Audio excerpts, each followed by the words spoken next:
We have a quorum. Adam, as far as we know, Lincoln's gone. Lincoln is gone and Okay. Jake All won't right. be here, so this We'll is just it. get started. We're recording?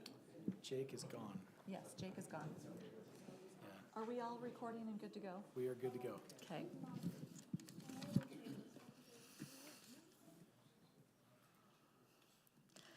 All right, I'd like to welcome everybody here this evening. My name is Mayor Carolyn Lundberg, and along with our council, we welcome you here to this meeting tonight in our council chambers this January 20th, 2026.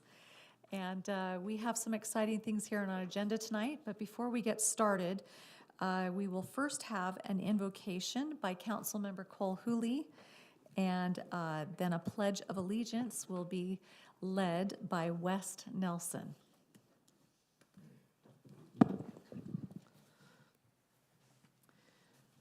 Heavenly Father, we're grateful to be here as neighbors and fellow community members here. We're grateful for the opportunity we have to figure out life together, to come together and solve problems that impact us all, thinking both about what we need and what the community needs. We ask for thy help to bless us with wisdom tonight, that we can consider all the various angles of these decisions and to do so in a way that we all would be proud of at the end of our discussion. And we say these things in the name of Jesus Christ. Amen. Amen. Thank you so much. All right.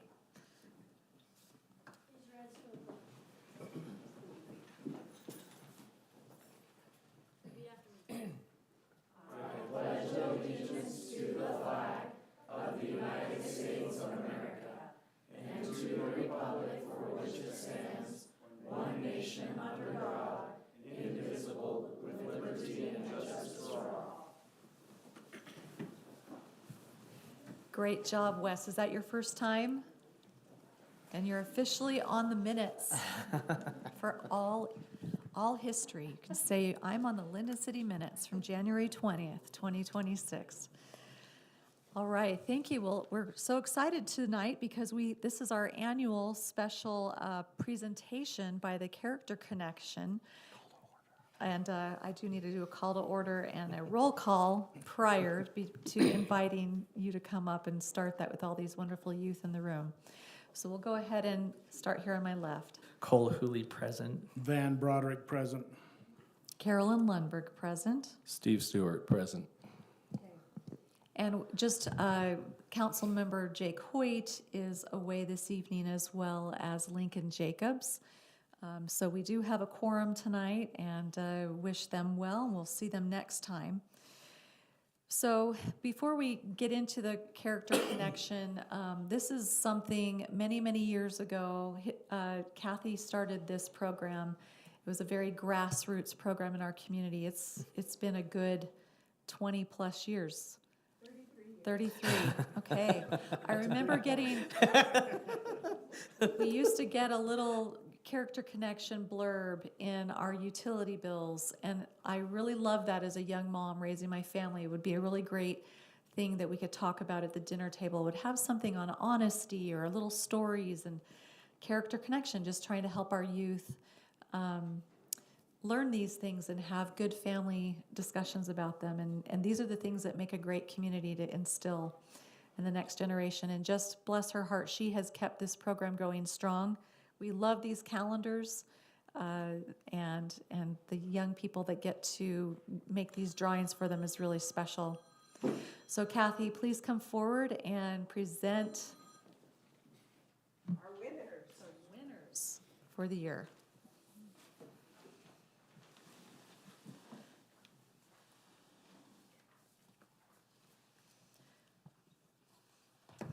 First of all, as Carolyn said, it's been since 1993, and back then there was a mandate from the education department that values like honesty and integrity and kindness were religious values and couldn't be taught in the schools.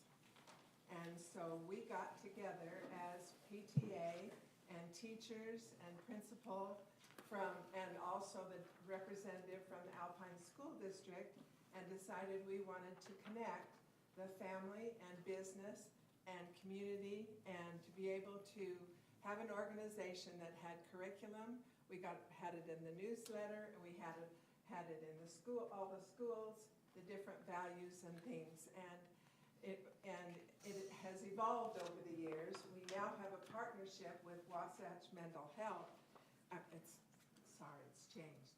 Wasatch Behavioral Health, and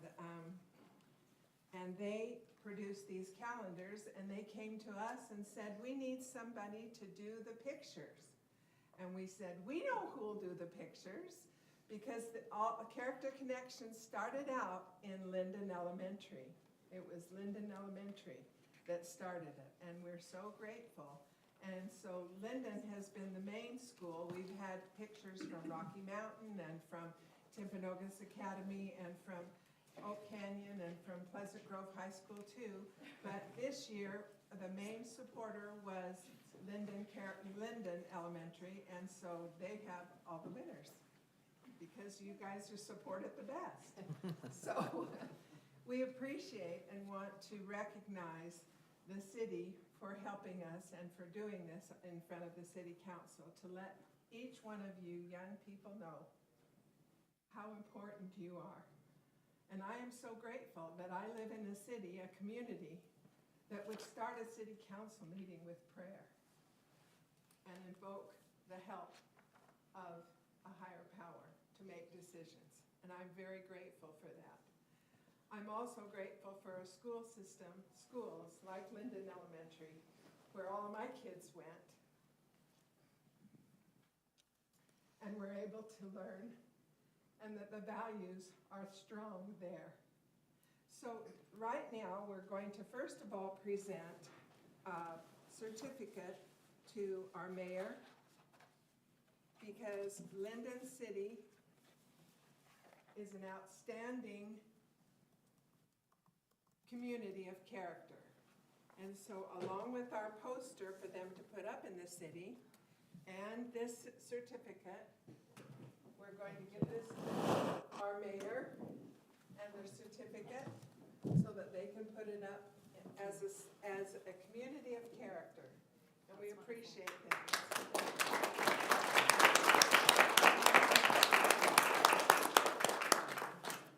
And then the next thing we're going to do is to honor Lindon Elementary, and the principal, Mr. Ryan Wells, is here, and we'd like him to come up. Mr. Wells, here is your and here is his certificate, because Lindon Elementary has been declared a school of character. We work hard, don't we, guys? Thank you so much.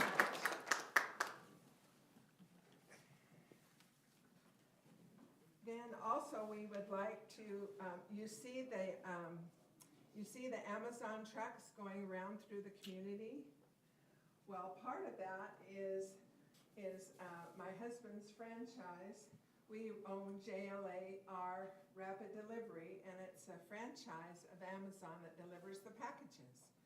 Well, so his company is one of our sponsors, and we're so grateful that they help us. But they have given back to the community by gave backpacks to Lindon Elementary to help some of the students there, and they also have helped to purchase the posters and been a wonderful sponsor, along with Copycat Printing, which is Len Wright's business that does all the printing of the not the calendars, but of the posters. And then Wasatch Behavioral Health, of course, is our sponsor with the calendars. So without any further ado, let's have our winners come. We're going to call you one by one, if we can have, and then we're going to get some pictures. So today,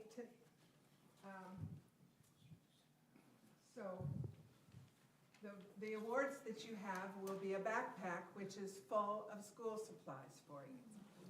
And all sort of water bottle even, and notebook, and folder, and pencils, and markers, and all sorts of things are in those backpacks, donated through the JLA Rapid Delivery, so we appreciate that. And the girls are the green and white, and the boys are the orange and black. So we'll have you come up, and we'll announce your name and have you come up. Let's have our mayor come, and I'd love to have our city councilmen. Yeah, if we you- could have the youth stay and then we'll have a group. Yeah, picture. we'll have a group picture with the council members, okay? So our first honoree is Lucas Henry that did our cover.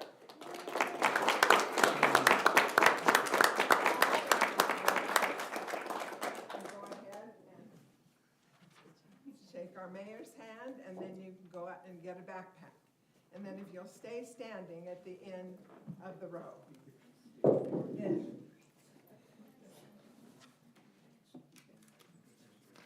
Then for January, no one made a picture for January, so we pulled an archive picture from Lindon Elementary that had been used before. And then for February, we have Shay Smith.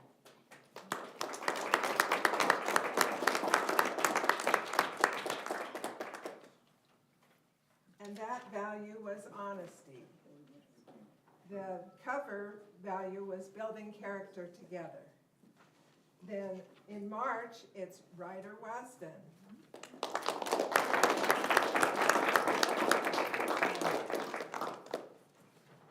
And that was respect. And then April is Colette Hill with caring and compassion.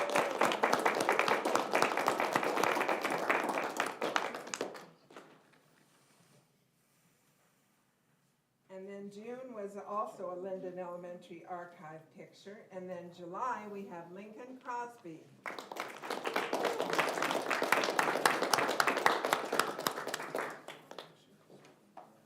Oh, I skipped May. Tess McGuire for May. Is Tess here? We'll get that to Tess. Then after July, August is Jenny Trembo.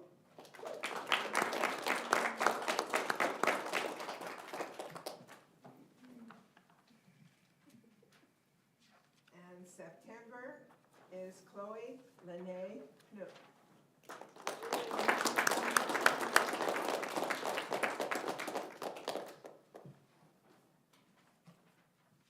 Then October is Ivy Lee.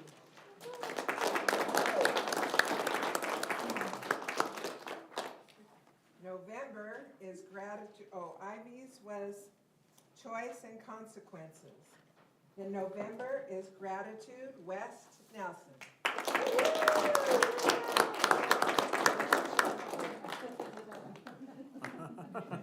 And December is love with Mia Montague. She could make it. So we'll get those to her. If we could have the kids in front and the city council standing up here in the back. We'll get pictures. Come on over here.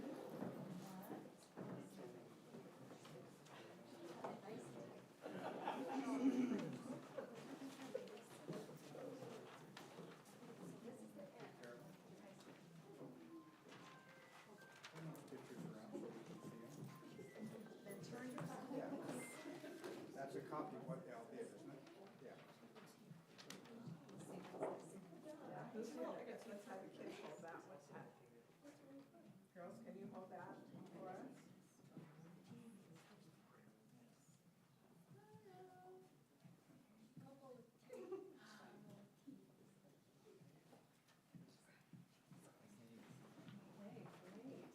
All right, one more round of applause.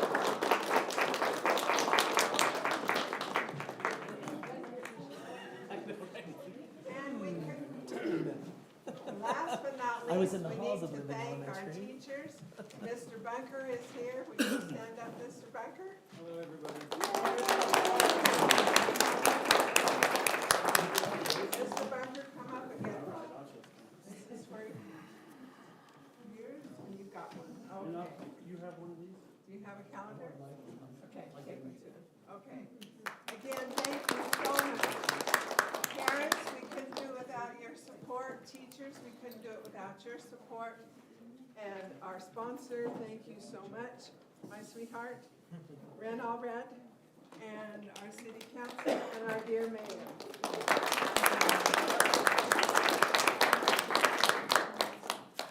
Well, these are wonderful calendars and drawings, and you all did an amazing job.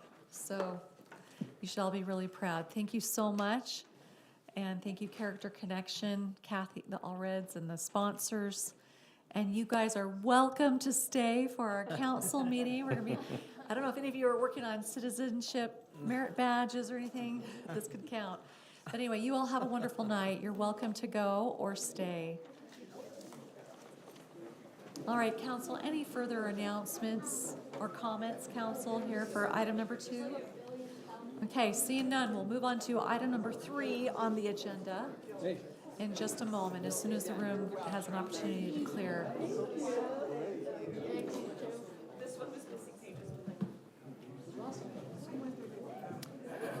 We got It's a to. club. Yeah.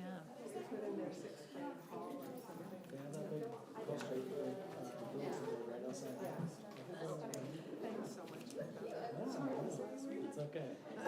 All right, item number 3 on the agenda this evening. This is our open session for public comment. If there's anyone that would like to address something that is not on the agenda tonight, please state your name and make sure that mic is on for the recording. Thank you. Is that one? Yeah, it works. Okay. So my name is Jim Dane, and I'm here really for agenda item number 9, but I wanted to take a minute in public comment and plead the case of a widow across the street from me. I'm going to look around here a little bit, and I think it's safe for me to say that maybe this gentleman, but I was probably the only person here when the sewer system was put in. It happened in about 19, I know that feels bad to me too, to have to be able to say that. But I moved in 76, and I believe it was put in 77, maybe somewhere around in there. Anyway, when they put it in, of course, there were only 3 wards in Lindon, so there weren't very many of us. We all had septic tanks. They put the sewer system in, and they gave everybody a lateral. Now, they didn't give us that lateral and say, that's going to be yours, so if you want to inspect it, come and inspect it. They just put it into our yard as part of the sewer system. Now, my sweet neighbor, Betty Hone, who's a widow with a multitude of health issues and stuff, had a problem with her lateral. When they dug the lateral up, Juan, correct me if I'm wrong here, but what they uncovered wasn't just sort of just a random wear and tear, but a few things that were really done in a poor fashion.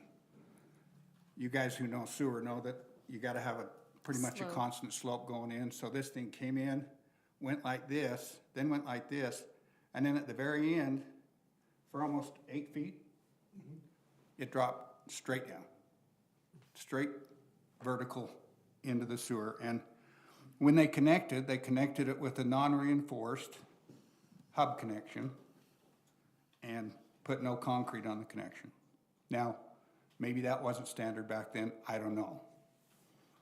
So now, my neighbor is faced with, and the city's been marvelous to go up, and don't have any criticism of what the city's done, but I'm just wondering if there's some wiggle room to help this woman.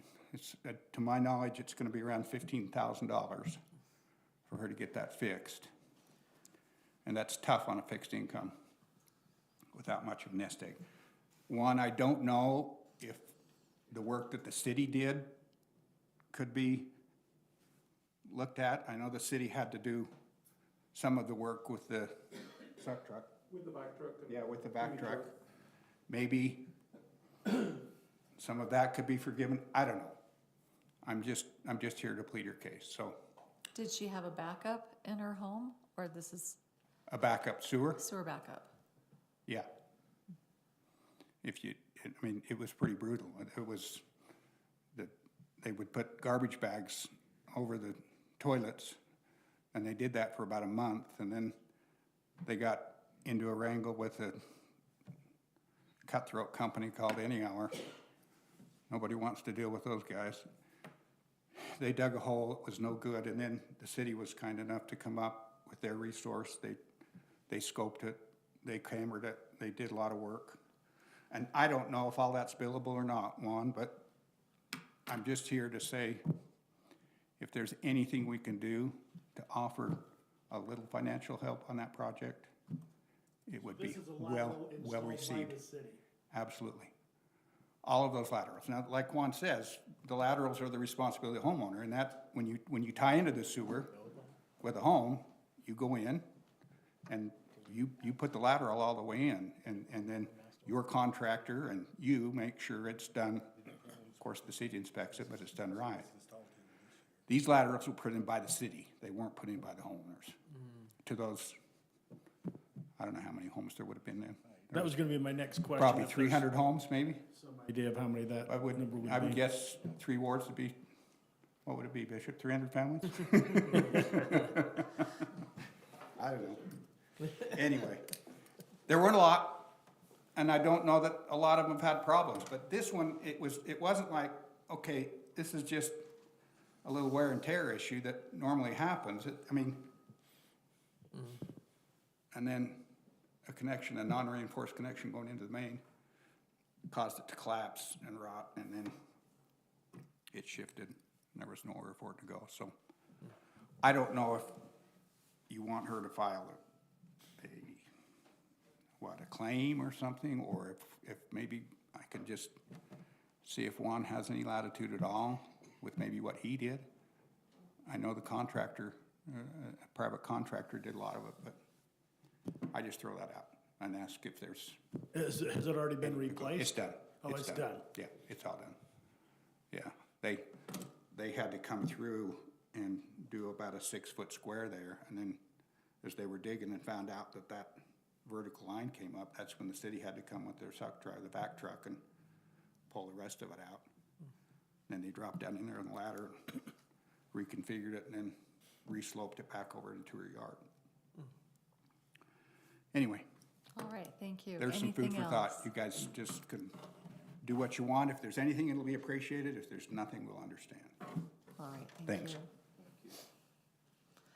Any other public comment this evening for items not on the agenda? All right, seeing none, we'll move on to item number 4, our council reports. Would you like to begin? Sure, why not? So for Youth Council, tomorrow is our big day. It's the one we all look forward to. It's our day at the legislature, sponsored by the Utah League of Cities and Towns. It's an all-day affair and we'll have 17 of our 18 youth council there, plus 5 adults to help supervise. And our youth council was selected out of a number of youth councils to be one of 8 who will present proposals. We did it last year, and it was a great experience for our youth council, and we were once again selected to propose, and we chose to do, well, I'll read the proposal. We're going to propose that any fuel leaving Utah for sale in other states be taxed before it crosses state lines. In addition to incentivize refineries to keep the fuel produced here in Utah, we propose that gas sold to local Utah distributors may continue to qualify for the sales tax exemption. So we have 2 of our youth council who will be giving the proposal and moderating the debate, I guess. I don't know if it's a debate or just a It'll be a discussion. mock floor debate. So it's going to be a great experience, and we're very excited to see how they do, and looking forward to a really solid day there. This is the one thing we all look forward to. Are any of you coming up tomorrow? I am. Okay. Your loss. Yeah, no, it's. It is fun up I there. look forward to it. I do have something from Lincoln Jacobs. He asked if I would, is that okay if I report for him? He wanted me to pass on a message from Heath Bateman, our Parks and Rec director. He said that youth basketball starts tonight, and over 900 kids are in the program. Our part-time coordinator, Sheen Baird, had a baby this weekend. All is well with them. Pool party reservations start tomorrow. That is reservations only, as the council has not had the chance to determine how much those reservations will be. He said he should have some info to the council about the prices by next council meeting. We are starting next year's budget, and we'll discuss a few items with the council in February. So that's from them, and that's Thank you. what I have. All right. Anything for you, Van? Yes, our Public Works Department is always busy, always doing good things, and it's always fun to see when they're helping people out. We have a new dump truck. I don't know if you guys think that's cool, but I gotta sit in it. One would not let me drive it. That was probably pretty wide. So, and then I think in our surplus, we're getting rid of the old one. Was it 20 years old or 25? We're 25. 25 years old, the other dump truck. I don't know how the time goes like that, but it does. And then is just always, the Public Works is always updating and doing new things as we replace fire hydrants. What do we do, about 10 a year, try to do? And that's in the process now of being replaced, remove and replace and put new ones in. As those of us with a few birthdays behind them know that things do get old and they wear out. So appreciation to Juan and the Public Works Department, everything that they do. Cemetery's ongoing and lots of good things happening, so thank you. Thank you. My assignments are all doing really great. The Communities That Care held their annual larger event at Timpanogos High School on the 12th. It was really successful. Lots of people came and learned a lot of great things.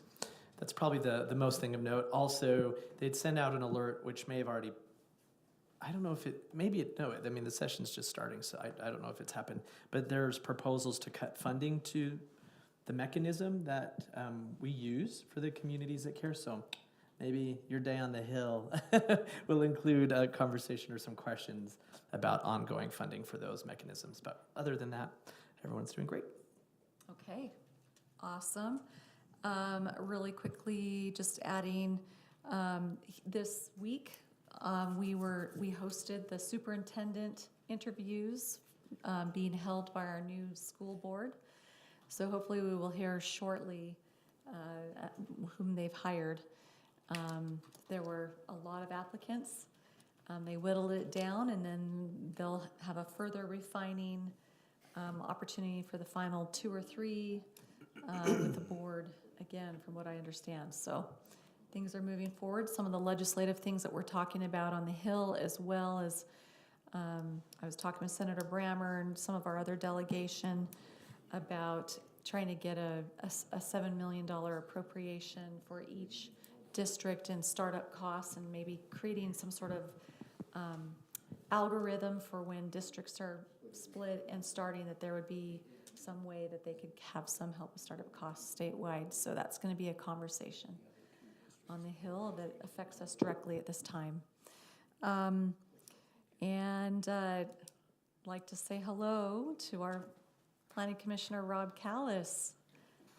And he's just retired. If any of you didn't notice, there was a big article on him in the Daily Herald about his 50-year career with Woodbury, and quite stupendous.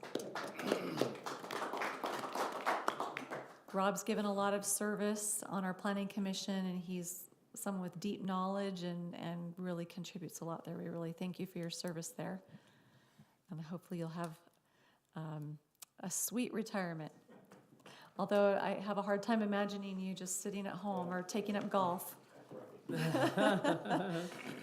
Maybe get on those horses a bit more. Or He told me he's gonna ski if it was snow. Right. With that, I will just go ahead and turn the time over to our administrator for anything that he'd like to report. Just a reminder to Lincoln, if he's listening, or if he sees the minutes, that he has that February newsletter article.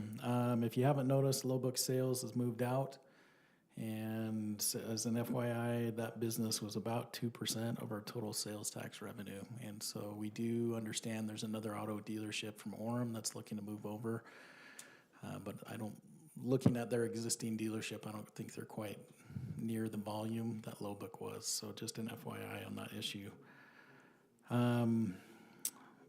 just a heads up, there's a lot of legislative issues that are really significant for municipalities. They're continuing to discuss an added water fee that would be applied by the state and build up a fund that could be used for grants because of some of the federal reductions that they've received in funding. So they would be looking at applying a monthly fee on water bills across the state. There's multiple housing bills, preemptive type bills that are preempting local authority, could require higher density or limitations in what cities can do with housing within their jurisdiction. There's several bills being talked about for property tax limits. There's one that's talking about a cap for property tax, one that's limiting potentially how much it could be raised per year by local taxing entities. And this is the only tax that you as a city entirely control at the current point. And so this is, even though Lindon hasn't raised property tax very often, that's a significant take if the city is restricted in that authority. Quick question, I know it's early and things could change. Is it only for cities? Does it impact counties? Does it They're impact talking Taxing, all all entities. taxing authorities. school districts?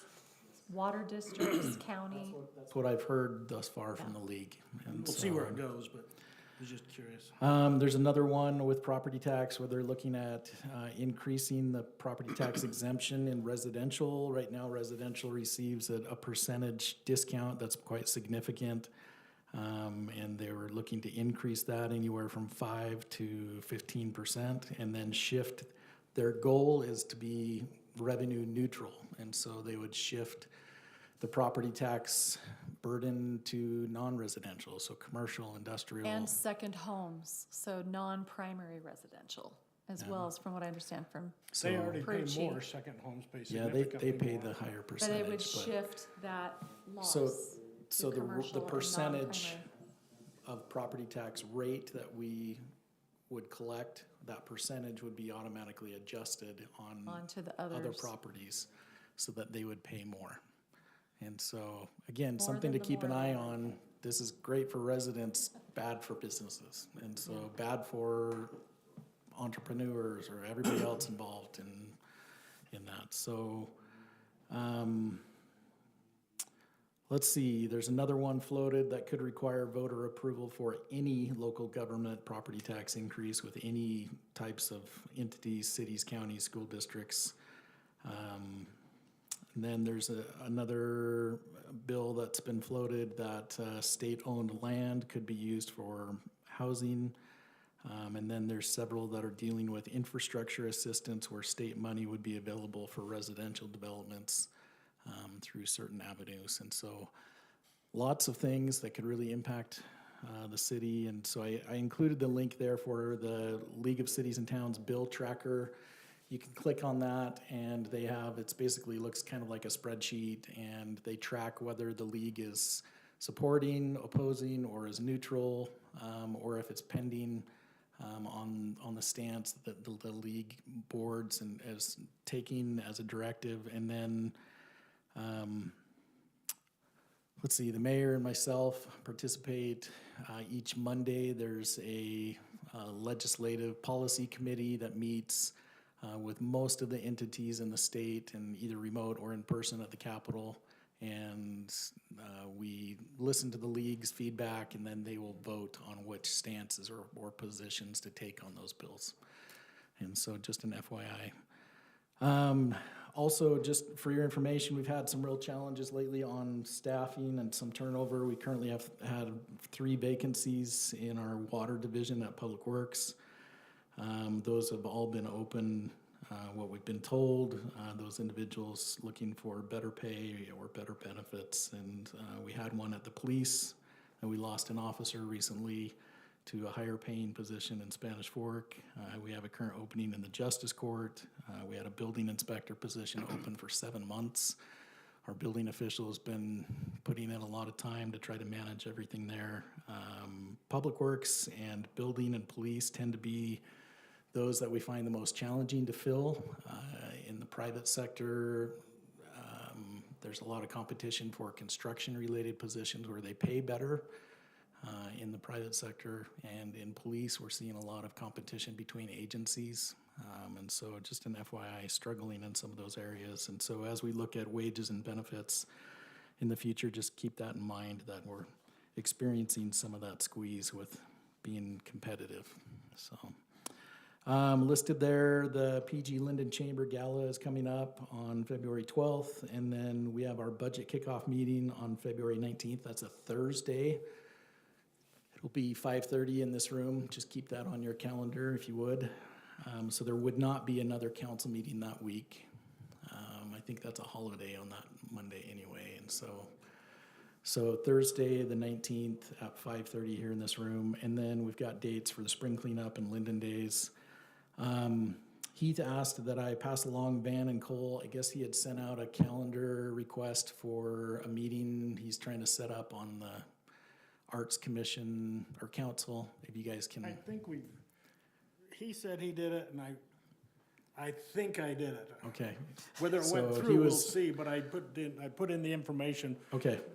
Let me know if he didn't get it. I'll be sending you an email asking for some possible topics on a joint planning commission and city council meetings, and we're looking at holding a couple of those this year, and so looking for some feedback from you. I think it's helpful for our bodies to get together periodically, and we did kind of a social last time, but maybe this time we can have more of a work session together. So if you have some topics you think would be relevant or planning commission does, then we can have a productive I'll shoot you meeting. an email. So. Yeah. And then Cole already mentioned this, but just an FYI, the CTC funding, some of that federal money that's trickling down through the state, we've already heard that some of that federal dollars have been cut, and so we expect those cuts to hit this program next year. And so we'll bring forward that info as soon as we receive it, and just FYI. So that's all I have, Mayor. Thank you so much. All right, we'll move on to item number 6, and this is the approval of the minutes from our January 5th, 2026 meeting. If you've had a moment to review those and I have no Notice any- changes. any other changes or modifications? All right, I would make a motion to approve the city council minutes of January 5th, 2026. Second. all right, we have a motion by Councilmember Broderick, seconded by Councilmember Hooley. All in favor? Aye. It's are approved. Thank you so much.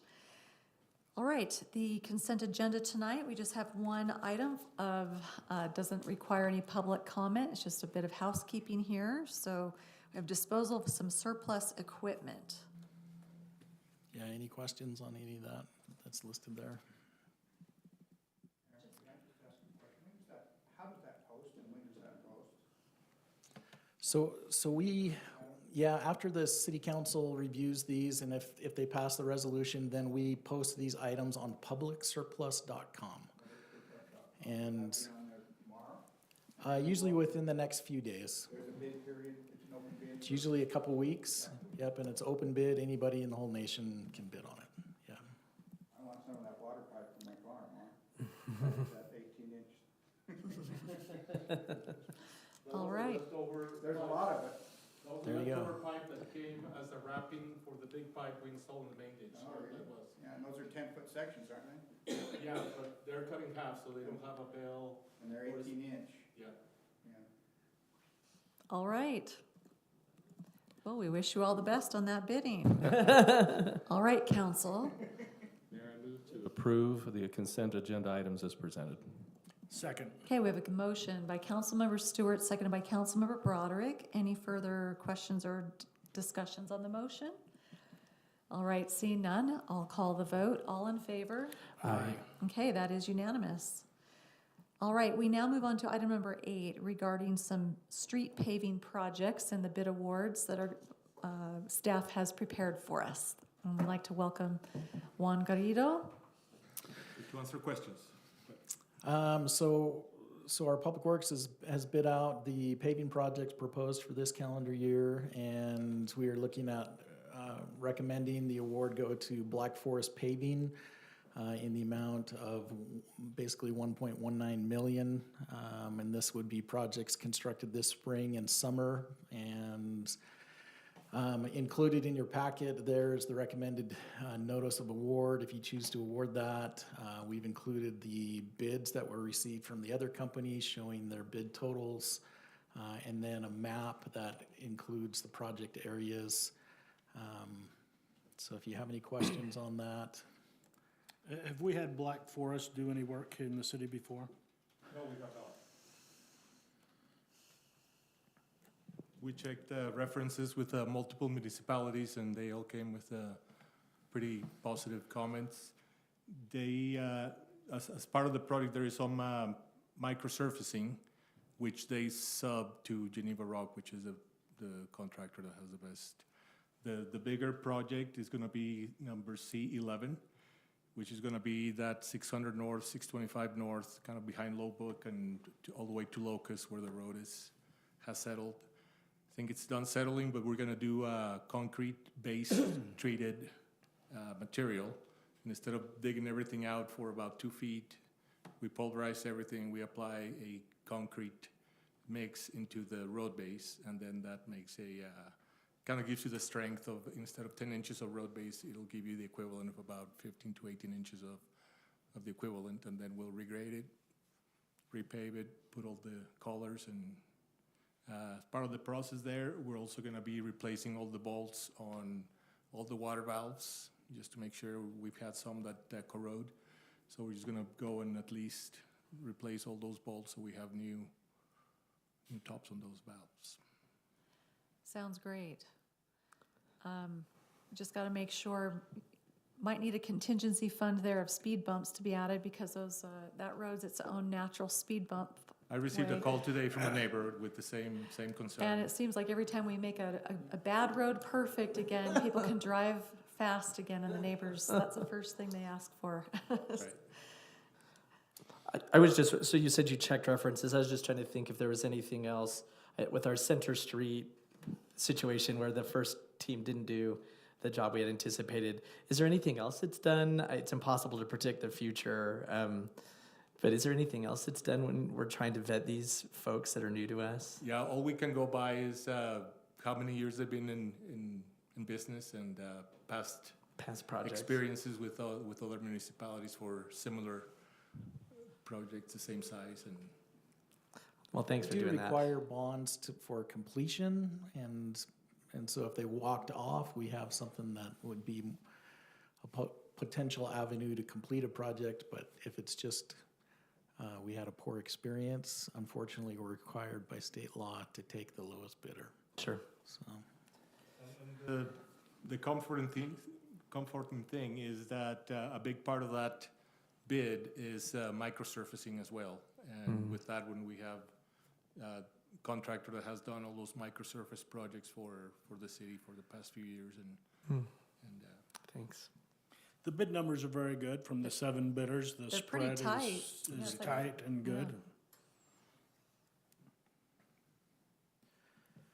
we do have to get ahead of, before we used to bid the whole project with all the concrete related in the same bid, but some of the paving contractors did not have a good concrete contractor, so they'll get a sub, and then that sub will add their 15%, 10%, whatever the markup is. This time we came earlier in the year and we awarded a contract to Farnworth Concrete that is going ahead with the best price doing the concrete. The paving contractors does not have to wait for some of that concrete to be done, so we're able to move. Is that why on 625, I've had people ask me why they've got pink X's on there. It's like, I think they're just getting ready to Replace them. replace your, We're also looking at another option right now, that if the concrete is not broken and can still be lifted, we're working with a contractor, and maybe they'll come and cut the control joint where usually the concrete binds, relieve that, and then start pumping it with a hydraulic foam, and then lifts it to the right elevation. And if we can do that in quite a bit of the project, then it'll be additional savings. But we never tried that here in the city as doing it in front of a lot of this sidewalk. We've done a few pieces, but if this works, it'll be additional savings for the city. Thanks. With the microsurface specifically, they can only do that on top of current asphalt. They can't like add additional asphalt beyond the current underlaid. No, we have, Asphalt. it's usually a treatment that it's on asphalt that's still in fairly good condition. And the micropave is, if you look at it, it's only gonna be a few, Yeah, there's I just a mean, few fraction of an places inch. I know in the community, they're getting the microservice that when the original asphalt was done, it didn't really go to what now is completed curb and gutter in some instances, so. On that one, we did, Yeah. for example, in front of, they're on Main Street, in front of your house, Kim. We actually rotomilled the center, repaved that, and then we left the old asphalt, and then we came later and put a whole coating side to side, so the whole road is treated. You know, there's a new asphalt, there's a good enough shape asphalt, and then we put that. And I think that's holding up. Seems to be. Instead of redoing the whole road, All right, very good.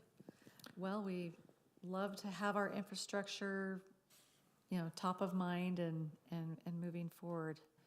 with this same contractor, if things start to go well, we're also working with American Fork on 2800 West and 600 North.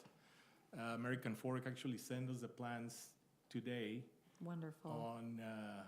on how that intersection is gonna. I met with Mayor Frost to get that kicking So off because it's maybe been that stuck for sped a up things and- long time. So we might hire the same contractor to do that additional asphalt we need on the southwest corner for, as per UDOT requirements, to have that receiving lane. And then, I don't know if you saw the striping, we also to help traffic on that intersection. Same intersection. Yeah. All right, very good. That's great news. We got it in. That's great. The traffic control was kind of all over the place on that line item and cost.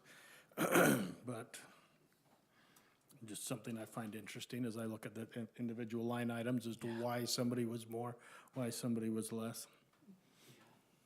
But they weren't the lowest on that line item either. Usually with that and stormwater pollution plan also, we see a big difference in what they're planning and what they, Mobilization, that's another one. whatever that always means. Thanks for doing this. I know a lot of people. Pleasure. If there aren't any other questions, I can move forward. Sure. I move to award the bid for the 2026 street paving projects to Black Forest Paving as presented. Second. All right, we have a motion by Councilmember Hooley, seconded by Councilmember Stewart. Any further questions or discussion on the motion? All right, we'll call the vote. All in favor? Aye. All right. All right, make it so, number one.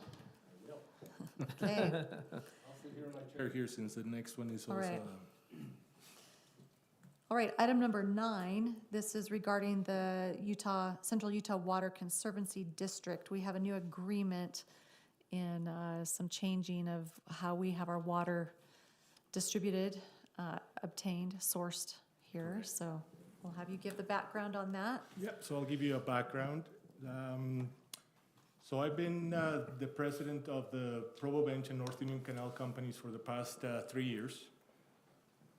Since then, we've seen a lot of decay on the canal, and then a lot more people polluting, throwing garbage in there, more theft, and quite a bit of leakage on the canal.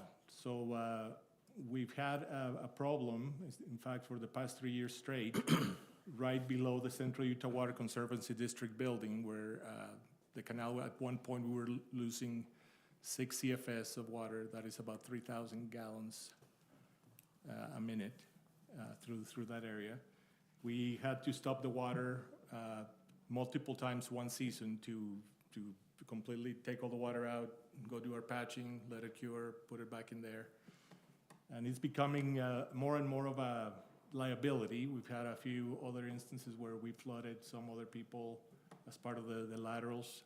The fewer residents are taking their water turns that in some instances extends all the way as the lateral users as far south as almost UVU. And the amount of water that they have to put in there, because they've been just used to taking the water, and the water wasn't being metered very good when there was plenty of water, but now that things are kind of getting tighter, they are not able to get all the water that they were used to, and they are starting to sell.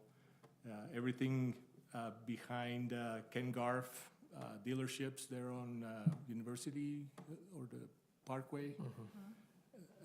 There was a few farms there or a few people that used it, and they eventually just sold. So there's fewer and fewer people taking the water. We also had John Tucker was our water master for the past 8-10 years. And he says, I am completely done. I don't want to deal with the headache of policing, people taking their turns or maintenance.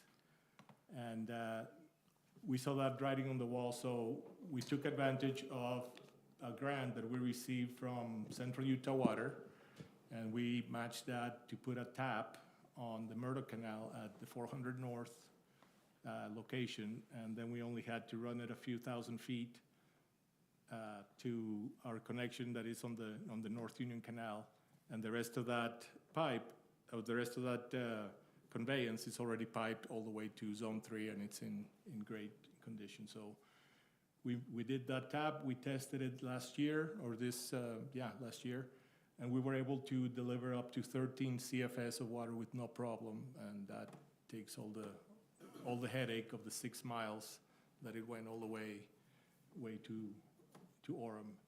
For the past few years also, Orem and the other users or the other shareholders that do not have any, that do not take any of the water from the canal are pushing the issue to completely get their water out of the canal, and with that, all the assessments go with it.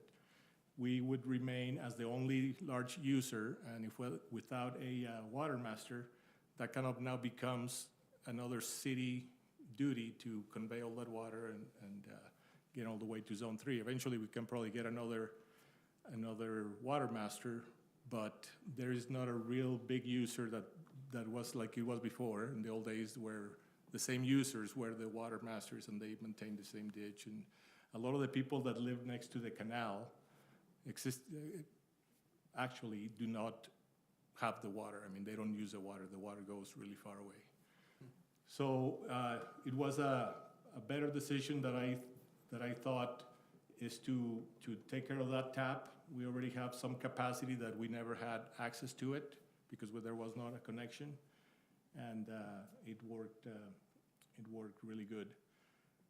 The problem is that we only have about 2 CFS capacity, and that as we stand right now, and we need about 8.5 to 10 CFS to be able to provide the water that we used to get through the North Union and the Provo Bench canals. That's capacity in the Provo River Aqueduct. Right, and that's measured on cubic feet per second. And we try to make trades and negotiations with different people to try to keep as much water as we could and try to obtain the capacity, but nobody that I dealt with is interested in taking an actual money for the capacity. They always want the water attached to it. So in the negotiations we have in the works was Central Utah for 5 CFS, and they want the equivalent of what it cost them to build that canal. I think we're getting a better deal because our trade of 38 water shares is equal to about 2.8 million. If we try to make that connection or participate on the whole canal, it would be substantially more than that. And if we try to put a pipe in the Provo Bench and North Union Canal, that it's in the $10 to $12 million just to go from there.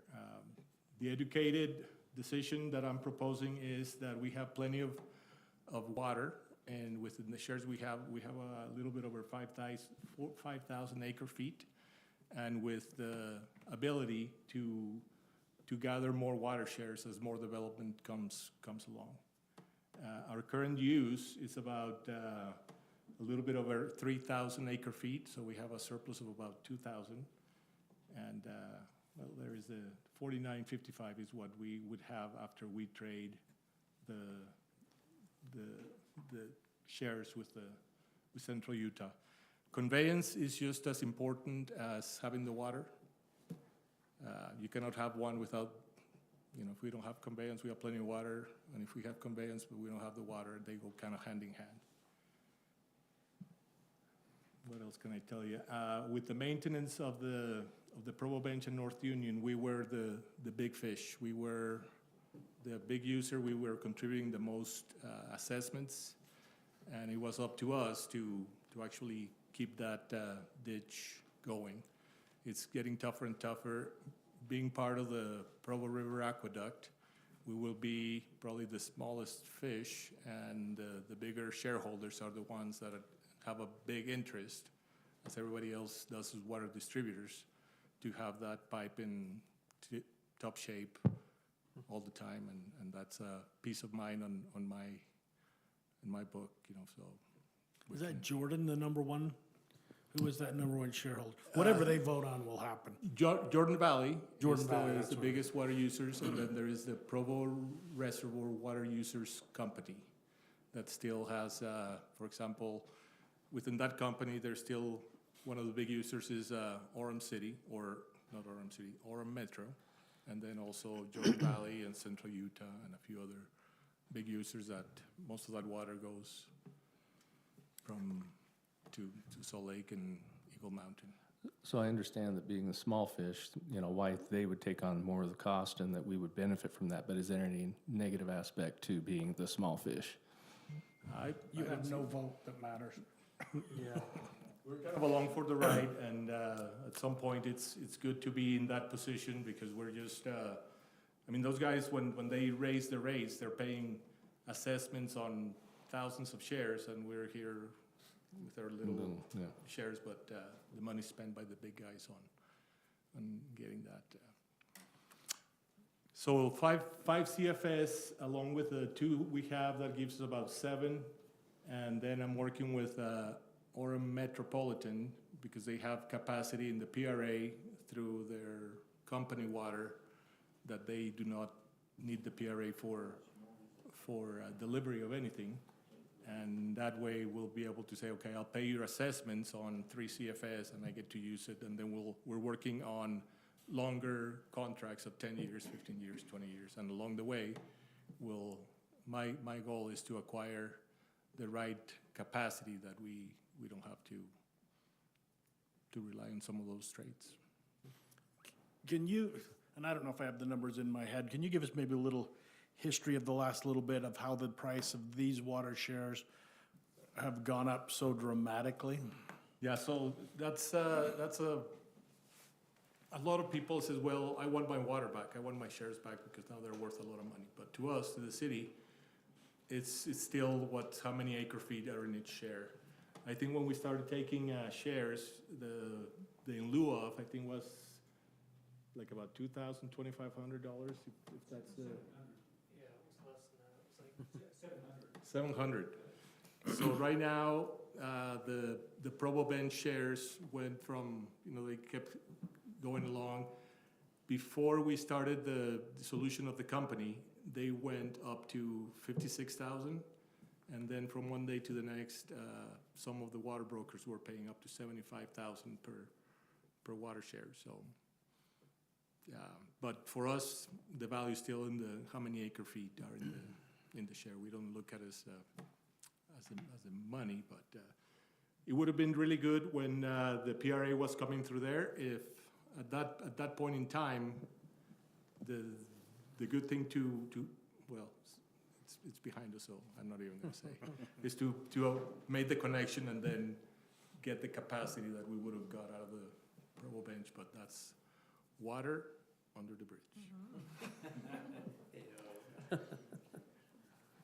I've been talking with Allen College and some of the other folks here with water, a lot of knowledge with water rights and the water, thanks to this gentleman here, the secondary water happened, with people like them, and it's just that that forward thinking that we're in good shape with providing water for the residents. All right, council, any further discussion on this or questions?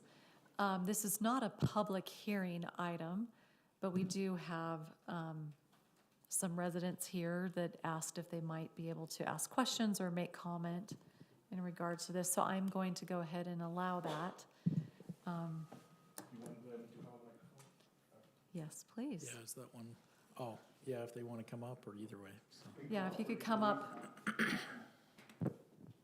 can come up Alright. and sit by you, as long as you don't hit me.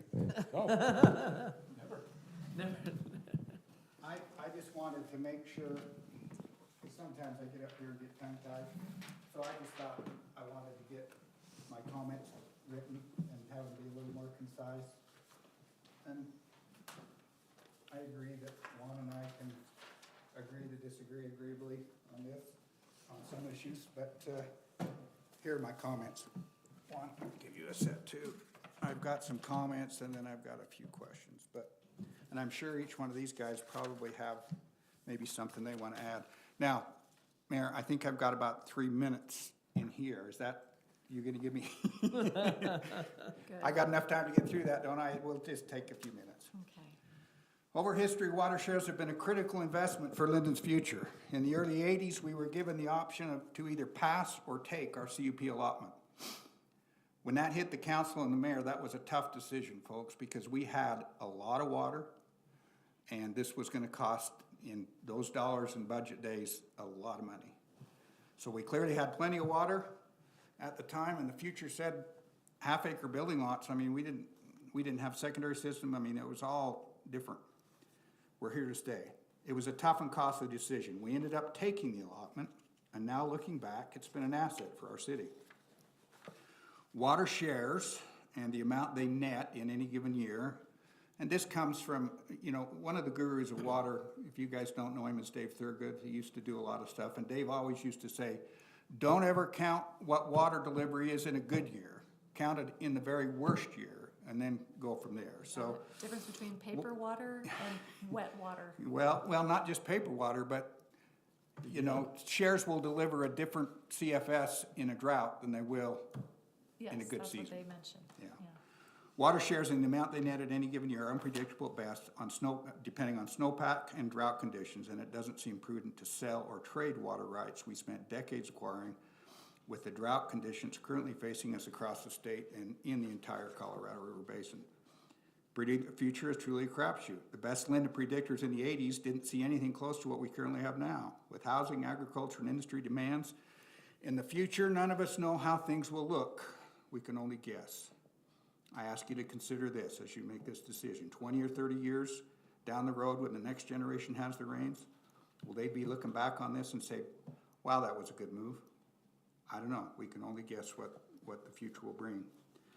So here's my plea. Please take more time to think through this. We can still deliver for a few more years in North Union. Let's see what things look like in the gloomy water year that's ahead of us, and look at optimistic solutions to maintaining the North Union waterway. Most of the street crossings are good. The right-of-way is well-defined and intact. Form a committee of engaged citizens to work together on a solution for a year. It's a big move. Don't throw that away. So, and then a few questions.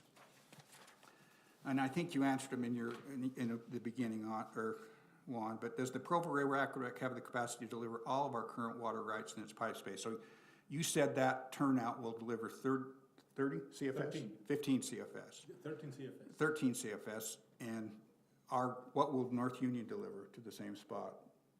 Well, it's very irregular Right. delivery because there is people that take their water, so sometimes we get 3 CFS and for about a half a day and their water goes down. And Goes then up and down, depending on Tucker, what the and upstream then did. Tucker pumps it up to about 17 CFS. Okay. So All right. what I'm able to calculate is that if we just leave that valve running at 5 CFS in the months of April, May, we're good. And then when it starts June, July, then we crank it up 2.5 CFS. Was that a 24-inch line that came down, or Yes. 30? 24. So, and I guess what I'm getting at is a 24-inch line. Now, I get the fact that that's got pressure, it's got head pressure on it, it's a little different, but a 24-inch line can deliver a lot of water, Right.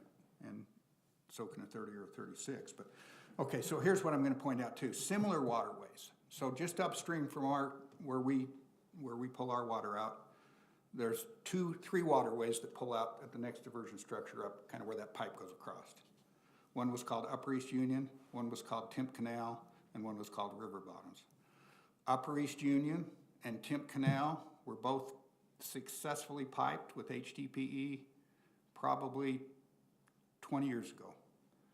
And I have a little experience with the maintenance because I worked at BYU, and the maintenance on those particular HDPE lines was our responsibility because we, like you are, we were the big shareholder in that system. But we gave that responsibility to a full-time employee, and he might have spent 30 minutes a day maintaining that, once it was HDPE. Now before, like Juan says, it's a different discussion, but I just want to point out that those were both successfully piped. Those were great success stories. They didn't abandon them, and so I asked, why can't we keep our North Union delivery option open and work on perhaps a 10-year project to pipe it with grants and assessments? All the way from the.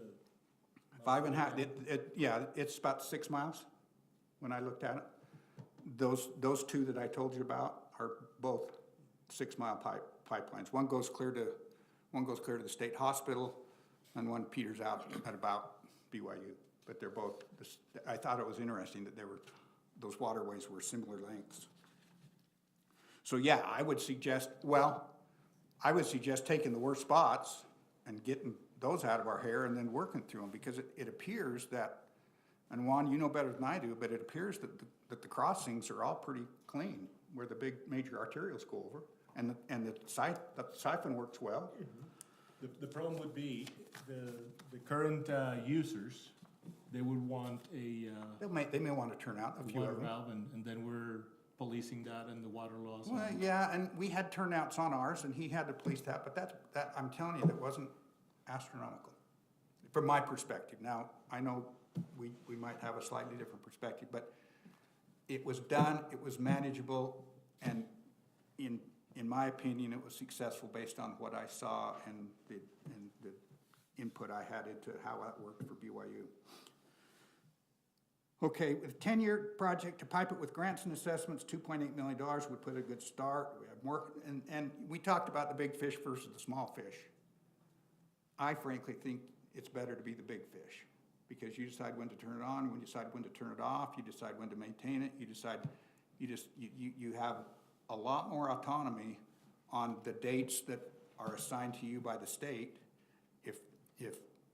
If Provo River decides they want to delay that delivery for 2 weeks in the spring, in other words, I know Juan gets a lot of pressure in the spring, but guess what? It'll be whenever Provo River says.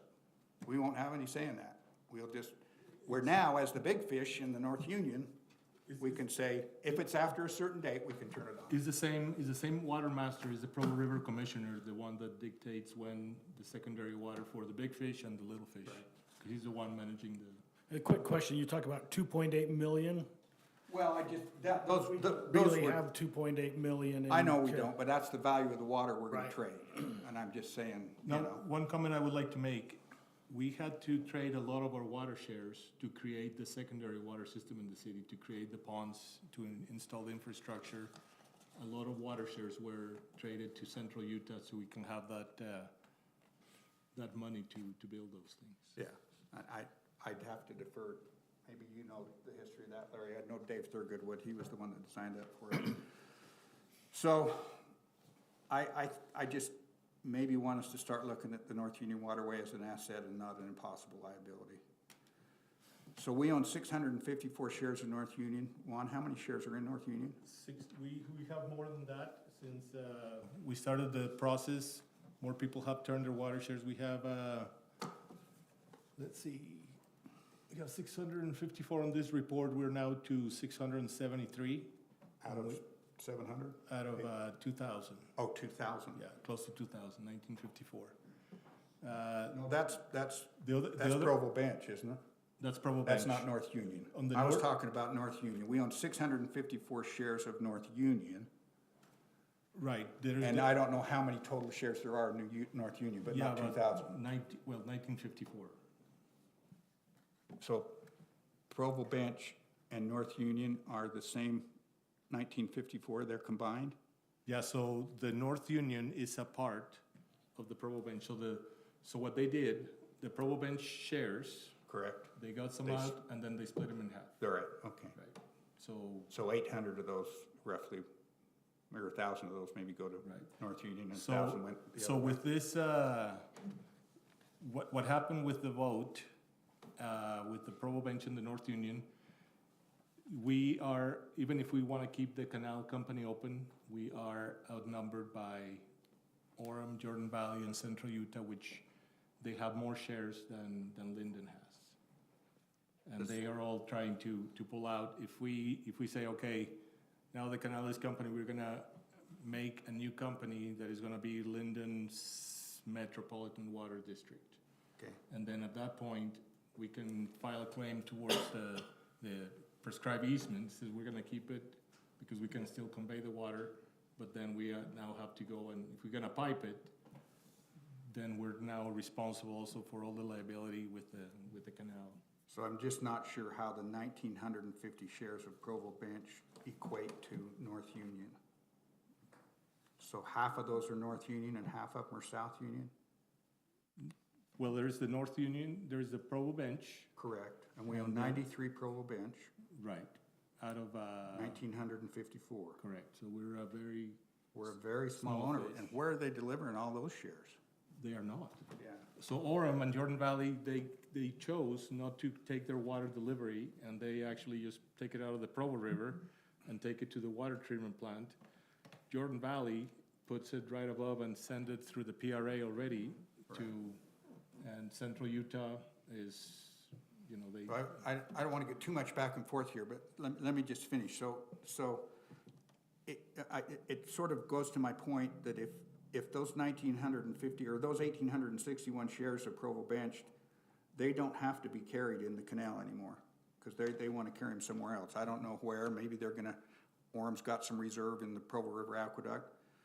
My hunch is that the Salt Lake Valley is going to make a play for that. Any water delivery they can get to push north is going to be in direct competition with the space we want.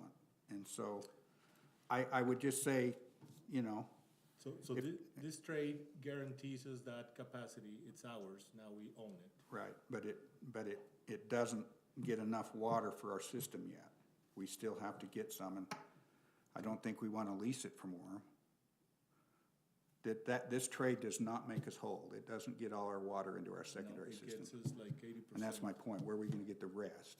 I'm happy with diverting some out of there. So- And you mentioned to me before that we had So right now, we can have. Murdoch water that we were never able to get. Right. That we can now pull out of there without even any space. It's ours. Right, so right now, there is plenty of capacity in the PRA at this moment. At this moment. This year, we only have 2 CFS. At some points, we were pulling all the way up to 7 and 8 CFS when the water was being used, because we only put 2/3 of the water in the canal just to prove to the farmers that if Lindon pulled their water out, there wasn't gonna be enough water in depth in the canal to push the water clear to University Mall, right? So, we got water delivery, and we're gonna get a conveyance fee from one of the companies because we use that capacity. Correct. But nobody's really worried about it at this time. That's why it gives us enough time to be working on acquiring more of the right water shares that have the capacity, which is the company Alpine District shares, and Juan, could you please clarify really quickly? You'd mentioned liability passive. Could you please explain, because some of the other major share owners in the North Union Canal are going to pull their water. pull their water out, So we if wouldn't just be responsible for the ditch in Linden, we'd be responsible for whole costs, ditch. the whole ditch, thing to the yep. Provo River, which is All the way to the massive river. infrastructure Yeah. Right. for us to bear the brunt of. That's And what there's makes just- it a big fish, and there's that's not why enough- it needs to be piped. I wouldn't Yeah. ever argue that.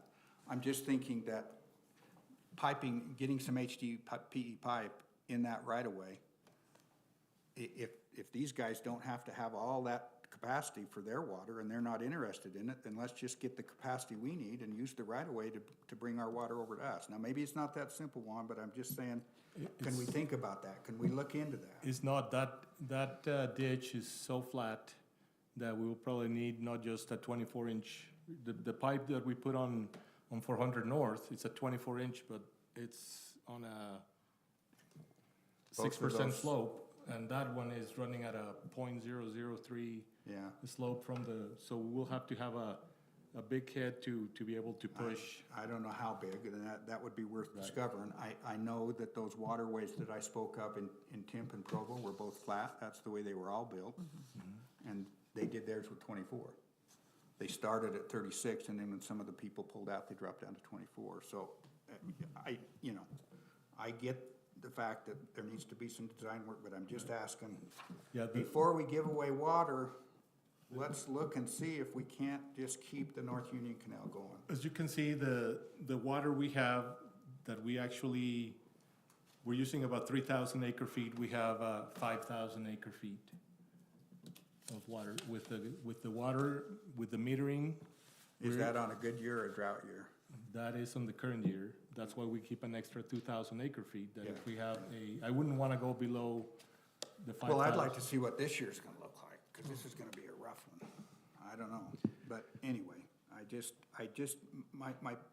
my ask here is that give this some time, let's look carefully to make sure that before we give water away, that we can't somehow get our transference in our right-of-way and bring it over in a fully enclosed HDPE pipe, and do that for maybe tens of millions, and look for grants, or, take it in segments or whatever. The other problem we're having right now is that the water share system is gonna go away. So if we don't, this is the easiest way to transfer this water for the capacity. Right. Which is still in shares. Once this goes away, and we're still controlling how fast we can trade water shares. But once we turn this over into a water right with the Division of Water Rights, to do a transfer of any CFS or any acre footage is gonna take longer period of time to be able to segregate that, because we're actually gonna get a deed. I get the fact that it's not just, you don't just snap your fingers and doing it, So- but I guess I just want to make a plea All to right. take some time All and maybe right. do it. Well Mayor, noted. can So, I- let me just read my last two questions, just real quick, and then I'll get out of here and let Okay. these guys have some time. This troubles me just a little bit, and Juan, you said that we've already done this, so maybe there's a precedent for it, but if we're declaring that we have surplus water, how can we in good conscience continue to require more water as part of development? When everyone's looking for ways to make housing more affordable, and a water share requirement just makes things more expensive, that might be something we're gonna have to battle in the future. And then the last thing I wanted to ask is, is there any move to make sure that we're taking care of our Cobbly Ditch and hollow water rights, and make sure we're gonna try and get those into some viable use, because they're not huge, but they're valuable. Correct. So those are my questions. All right, we've got your notes. Thank you. If I could, Mayor, Yes, just to please. address a couple things, just as an FYI, and you, I think our current council may not be familiar with this. In 2017, Lindon actually acquired a grant, a Water Smart grant through the federal government, and we were able to pipe 1,325 feet of the North Union Canal. This was bigger pipe than what Jim's talking. This is concrete pipe, 48-inch pipe, and so significantly larger than what you were mentioning with the HDPE. So that 1,325 lineal feet is what we piped in that red area from 400 east up to the pond, and then just kind of right in front of Oak Canyon Junior High from 200 south, just up in front of the junior high. The concluding costs on that project in 2017 for that distance, 1,325 feet, was $830,000. The equivalent then in 2017 dollars per mile is 3.3 million. And so if we were looking to pipe with the same 48-inch concrete pipe, we're And you looking can double that 3.3 number million in 2026. per mile, and we've got how many miles? 6 from- miles. 6 miles. At least, I just make the case that HDPE is a better way to go. It has less friction and lots of things, and so you can Yeah, and there could be other alternatives, but I'm just giving you, this is our real-world experience that we had not too many years ago. And 48 So- inches is a big concrete pipe. I don't think we need anywhere close to that. Well, that's what we need to float that volume of water. If we go smaller, then we won't be able to get there as flat as it is, the conveyance. Again, I'll just go back to my example. They did it in Trovo twice. And it worked. So I'm just gonna use that as an example and keep falling back on that. I think it can be done. I don't think you don't snap your fingers and go, Yeah, so I've been presenting this scenario for the past 3 years and 5 years. 3 years really active with the canal companies since I've been the president, but to council since I got here, saying why are we doing this? We're not getting as they start counting the water, the Provo River Commissioner, he counts it more and more, that we actually get the amount of water that we have, and we were just losing too much water on the canal the way it currently is. It served its purpose when it was a lot of farmland around, but I still believe the pipe connection to deliver the water is the best long-term way to go. All right. Council, any further? Oh, yes. Come on, Larry. Let me tell you right off the bat, I don't know as much about these systems as either of these two gentlemen. If you could please state your name for the official record. Larry And we could- Ellertson. Yes, thank you. A relatively long-term resident of Lindon, although I was told when I moved here that 30 years doesn't qualify you as a resident. You have to be born here and then live for 30 years. So I will say that I've heard two figures mentioned today. First off, Juan's gonna get rid of a dump truck that Jim and I authorized to buy 25 years ago. Lasted a good long time. And the other thing that's interesting is that Low Book Sales came in at that same time. And now they're leaving, but did I hear you say that there's somebody else They coming? were bought out. Oh, okay. But I would suggest to you that, and this reflects on the finances of the city, I think, that you're telling me that their contribution to the city right now in terms of sales tax is about 2%? Of the sales tax, yes. Of the sales tax, yeah. When they came, it was much more than 2%. They were a significant bump in our sales tax at that Had point. a lot of growth economically, which is great. That's my point. So the city's doing very well. The city has, and I recognize costs have gone up, but there may be another way to pay for some of this stuff. To that end, at that same point in time, we had a report on our water that said we have more than enough water.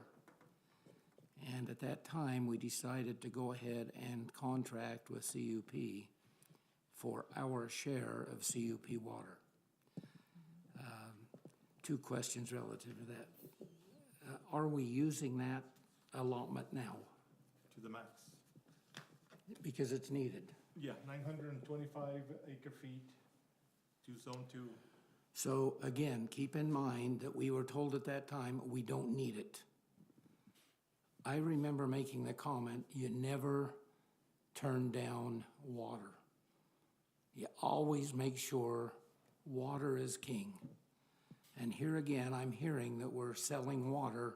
Trading water. No, we're not. What I'm hearing is that we're selling water for capacity. It's a trade. We're It'll be trading a the water right. for capacity. It'll be a water right. But is there water behind the capacity? That's my question. No, it's water for capacity. And the capacity is empty if you don't have the water, right? It's empty either way if they can't deliver it.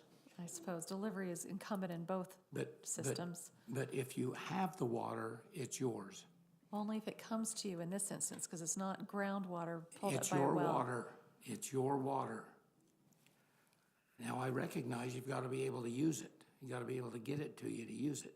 But the fact is, you've still got the water.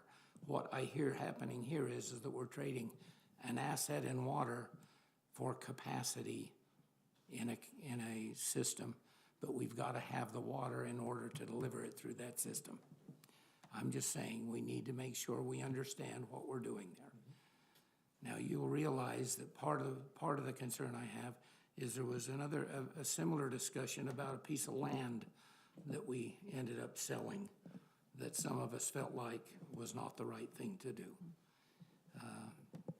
And I think the city made some alteration in what they ended up selling. By the way, is that land in Vineyard or in Lindon? It is, the land that we kept is in Lindon, I yes. know that. But the other land was in Lindon. Now Vineyard purchased it, I know they purchased it, but what city is it in? Vineyard. So they annexed it, and we de-annexed it. Is that right? I think that was a mistake. In any event, it could have been stayed in Lindon and let them use it in Lindon. Enough said. Anyway, last question. How do we obtain 38 shares of water? Where does that come from? What I'm hearing is we've got 38 shares of water that we're not using. So we had put all the shares together. We have 5,373 acre-feet of water. Okay? 38 shares of water represents 418 acre-feet of water. Acre-feet, okay. So if you subtract the two, then we still have 5,000 acre-feet of water. And I'm not arguing the math on that. I'm just saying, where do the 38 shares come from? From Where does that water come from? How do we acquire water in the city? well, back in the day, residents or farmers that had the water shares gave it to the city to create a secondary water system. But we're not using it for that. Yeah, we're using it for watering all the grass and No, vegetation. but the 38 shares, I'm saying. So we don't always use all the water every year. I understand that. That's And like Jim said, if we have too much water, we're collecting too much water. The reason why we're keeping that buffer is that in a low year, we will need to dip into that water to make ourselves whole. into the 38 shares or Into the 5,000. Right now, Okay. we would end up with 5,000. We currently use 3,000. So we have I 2,000 understand that. additional. I understand that, and I'm not arguing that. I'm just saying that 38 shares is water that we're not using at this point in time, anytime. I think we're losing that with the water loss right now, going through the canal. And we're gonna sell that to somebody who thinks they're getting water? We're gonna, No, the idea would be to trade that water, which is an asset, sell if you want to call it that, for the capacity is what the program. I understand, but are they buying water or are they buying air? They are buying water. You just said it was getting lost. If we take our current water now coming down through the canal, The what do we conveyance lose? is open, the conveyance is open The air. canal, are we talking about the Provo? Yeah, Provo Provo River? Bench, North Union. Is the Provo same. Bench, North Union. You know, it just changes it names at one point. We're estimating on a prior study that we had done a couple of years ago, we hired a firm to look at this, and in the North Union, just the North Union section, we estimate we lose 4 cubic feet per second of That's water. due to leakage, and evaporation. leakage. that was just to leakage. Then we're not counting evaporation, and then we're not counting theft. Okay, so if Provo River buys that, they're not gonna lose it. Provo River, No, Central Utah. Or Central Utah, pardon me. yeah. So those water shares won't be sent down that conveyance, they'll be assigned elsewhere. So that conveyance is And Provo River, dilapidated. I'm sorry, I Yeah, think you're saying Provo River. yeah. Central Utah is willing to buy the 38 shares, which is presently in the ground because it doesn't make it to where it goes. And they're willing to buy that because they can use that before it gets lost. Is that They is that can what I you're think saying? that's a Reassign fair those water accurate- rights, yeah. Is it? So Central Utah has 50 cubic feet capacity in the pipe and they're not using it at this time. In what pipe? In the PRA, in the Murdoch pipe, in the Provo River Aqueduct. Central Utah has, of this big pipe, they own 50 And CFS. And are they delivering it north, I'm guessing? I don't know where all the water, I mean, Jordan Valley has water, Highland has water, Lehigh has water in that pipe. But is that all from central Utah? No. Out of the 600 CFS capacity in that pipe, Central Utah has 50. I'm trading them, or I want to trade them, 38 shares for 5 CFS capacity out of that 50. So this is at Lindon View Park, and they have this cross-section of the pipe that's buried underneath the Murdoch I'm well Canal familiar Trail. with the pipe. So this is capacity in that buried pipe that we would be purchasing. Yeah, I know about the pipe. So I know about how it gets used and goes north primarily. So we installed a turnout. Pardon? We installed a turnout a couple years ago on 400 North that allows us to pull water from this. Yeah. That's what allowed us to start using the capacity we already had, where before we've been losing that. We had capacity in Murdoch Canal that we were never using. Correct. Turnout got us that Yes. water that we already owned in. So we've lost that for years, but that connection allowed us, Lindon City, to start getting that water. So I'm gonna end here real quick. So the 38 shares that we're dealing with here is water shares that people have turned into the city as they have developed property. Is that correct? Yes, sir. And apparently we're not using what they're turning in. I would say we're losing what that amount. I didn't say that. I said we're not using what they're turning in. we are not using it on a regular year. On a When good we have a water year. drought, Okay. We will be using, Because The there's, additional- yeah, there's the Well, then- paper water and then the wet water. So what was explained I to me, understand yeah. all of that. If there's a drought year, you don't get your, they, I understand, but Take what a I'm saying is, percentage you down. don't get this anymore because you're giving it away. we will continue to deliver the water through another system. The water will be, Shares? that's what the trade is for. 38 No, shares, no. we will be losing You, 480. you're giving the 38 shares away. We're not giving it away, Larry. Yeah, you are. No, we are trading it for the actual capacity to get our water delivered in a more reliable, But it won't be that 38 shares. no, but we have an additional, You've answered my question. The 38 shares is somebody else's. Right. Once you sell it. Absolutely. Don't think that you're gonna get to use that 38 shares, because it's somebody else's. Do not think that at all. When you sell it, it's theirs. it's gone, yeah. Okay, thank you. All right. Okay, Alan needs a minute. come on up.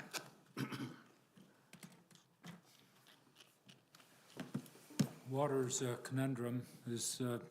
it's been voiced here.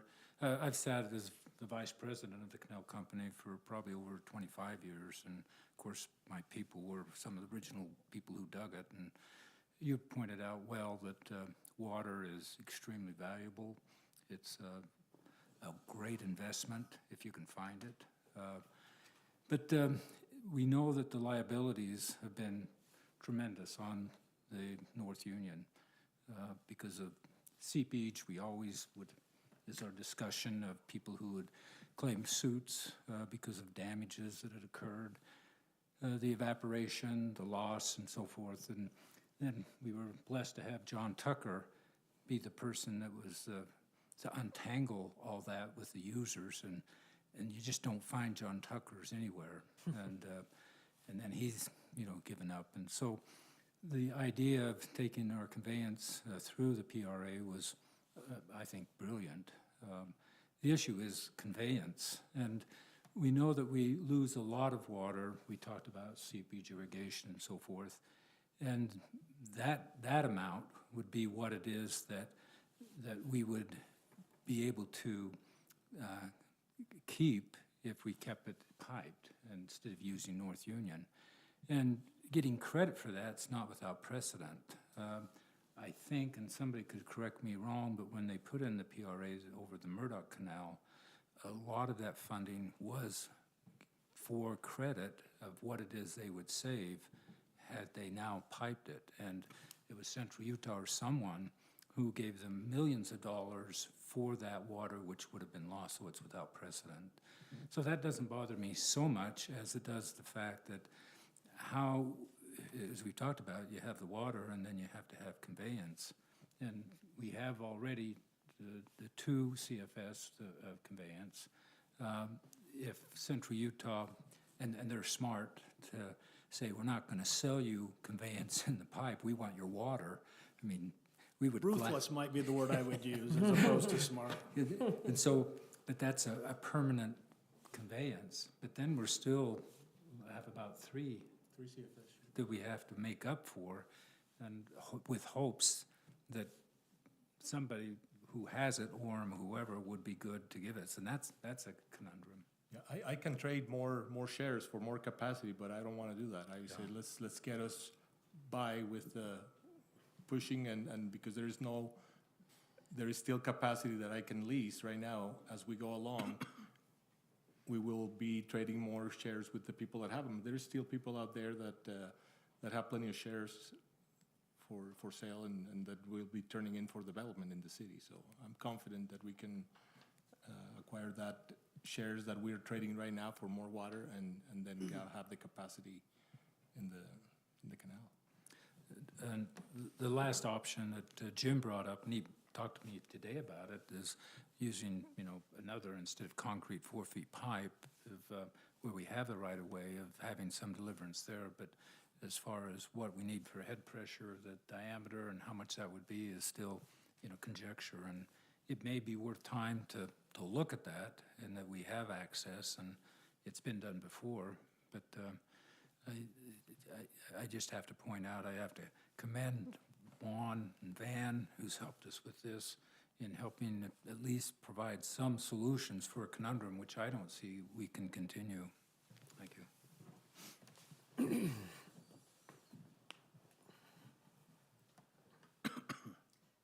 All right, any other comments? Okay. I got something I'll just say, and I don't know what these guys know, but Juan just kind of said it right there at the last. He said, you can lease water, we won't own water, so now we're gonna have a way to get it there. We're not gonna have it, we're gonna have to lease it. Is that what you said? Lease the capacity. We have the water, it's least the additional capacity that we're lacking. But who are we gonna get that from? I mean, to me, we're walking into a great unknown about where we're gonna get that space in the PRA. So, Because we don't have anybody right now that says, I'll give you space. yeah. Orem doesn't wanna give up space. You know Orem- why? Because Salt Lake wants that space. Orem, And we've got space that we're bringing in on North Union. Why do we wanna take space that needs to go to Salt Lake? Just fix our waterway. Orem City has 870 shares of the Alpine District, that they have the water, which is what they want, and they don't use the capacity in the PRA. So they're paying assessments on 870 shares. And that's where I approached them and say, hey, lease me long-term or perpetually this amount. I'll pay your assessments. I don't own the capacity, but we have an agreement. And with that agreement, I have other people that are. But a long-term lease would be catastrophic. I know, Jim. 20 years, they'd come back and say, you're out. And then where would we be? Because by then, we would have lost our easement, because all the homeowners will suck it up and have to go back and get it. I mean, if you could tell me that you had that space available right now before you made this move, that's one thing. But you're saying you're gonna make the move, and then you're just gonna hope that something else works out in the future. To me, that's, and in all that time, you're just gonna let North Union that waterway's just gonna disappear. I'm sorry. So I said enough. So the canal company, as we know right now, it's done, right? Even if Lindon City says we take our vote back, we don't have enough votes to overrule the decision made by the board, where Orem, Central Utah, Jordan Valley already have said, yeah, we want out. And if you Provo wanna Bench and North Union the boards of both voted on both of those to dissolve them, and that is in the process now. So this So discussion, we have water, why can't we still deliver in the right of way? I mean, has that question been asked? we have- Why we can't have- we have pump to the right of create- way and still deliver the shares we own? we have to create a new company. We have to create a whole new company to say, we'll, That's not impossible. That might be better long-term for us, then we're the big fish.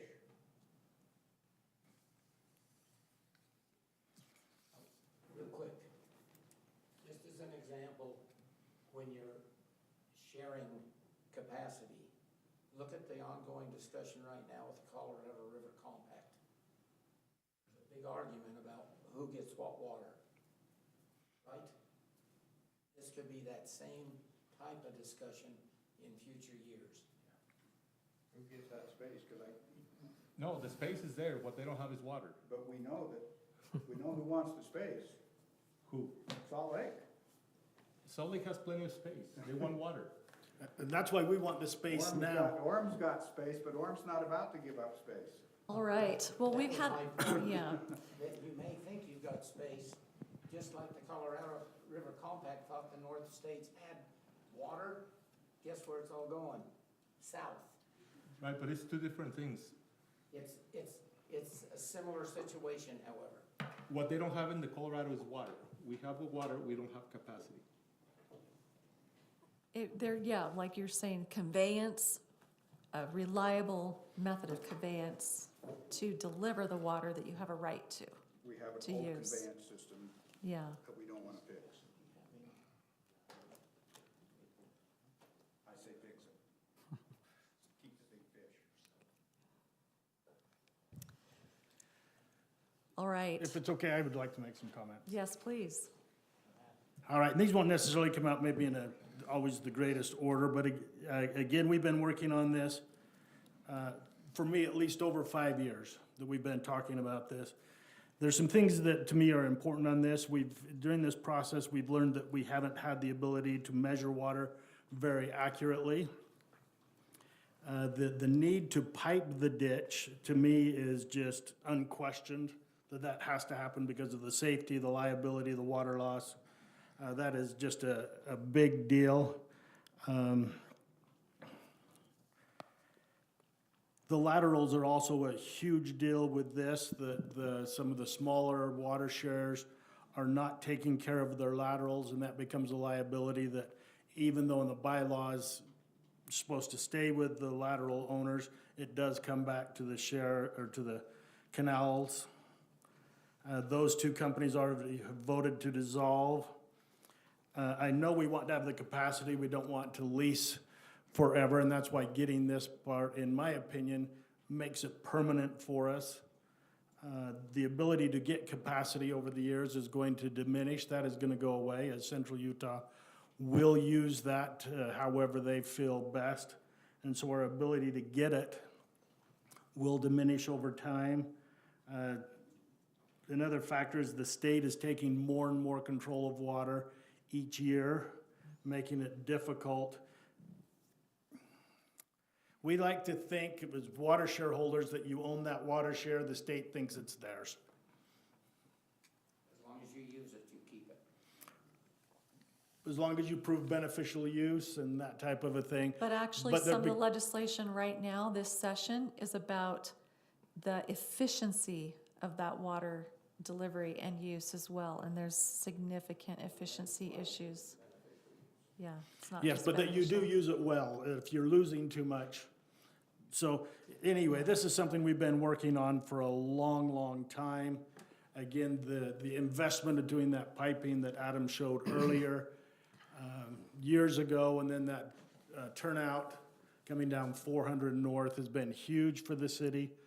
And then the ability to have our water come through there, I believe that this makes us so that we are good custodians of the water that we have, that we deliver it to the citizens of Lindon. I realize that we don't have it all done yet, but I'm in favor of doing this. And the path has to continue to acquire more as well. Capacity.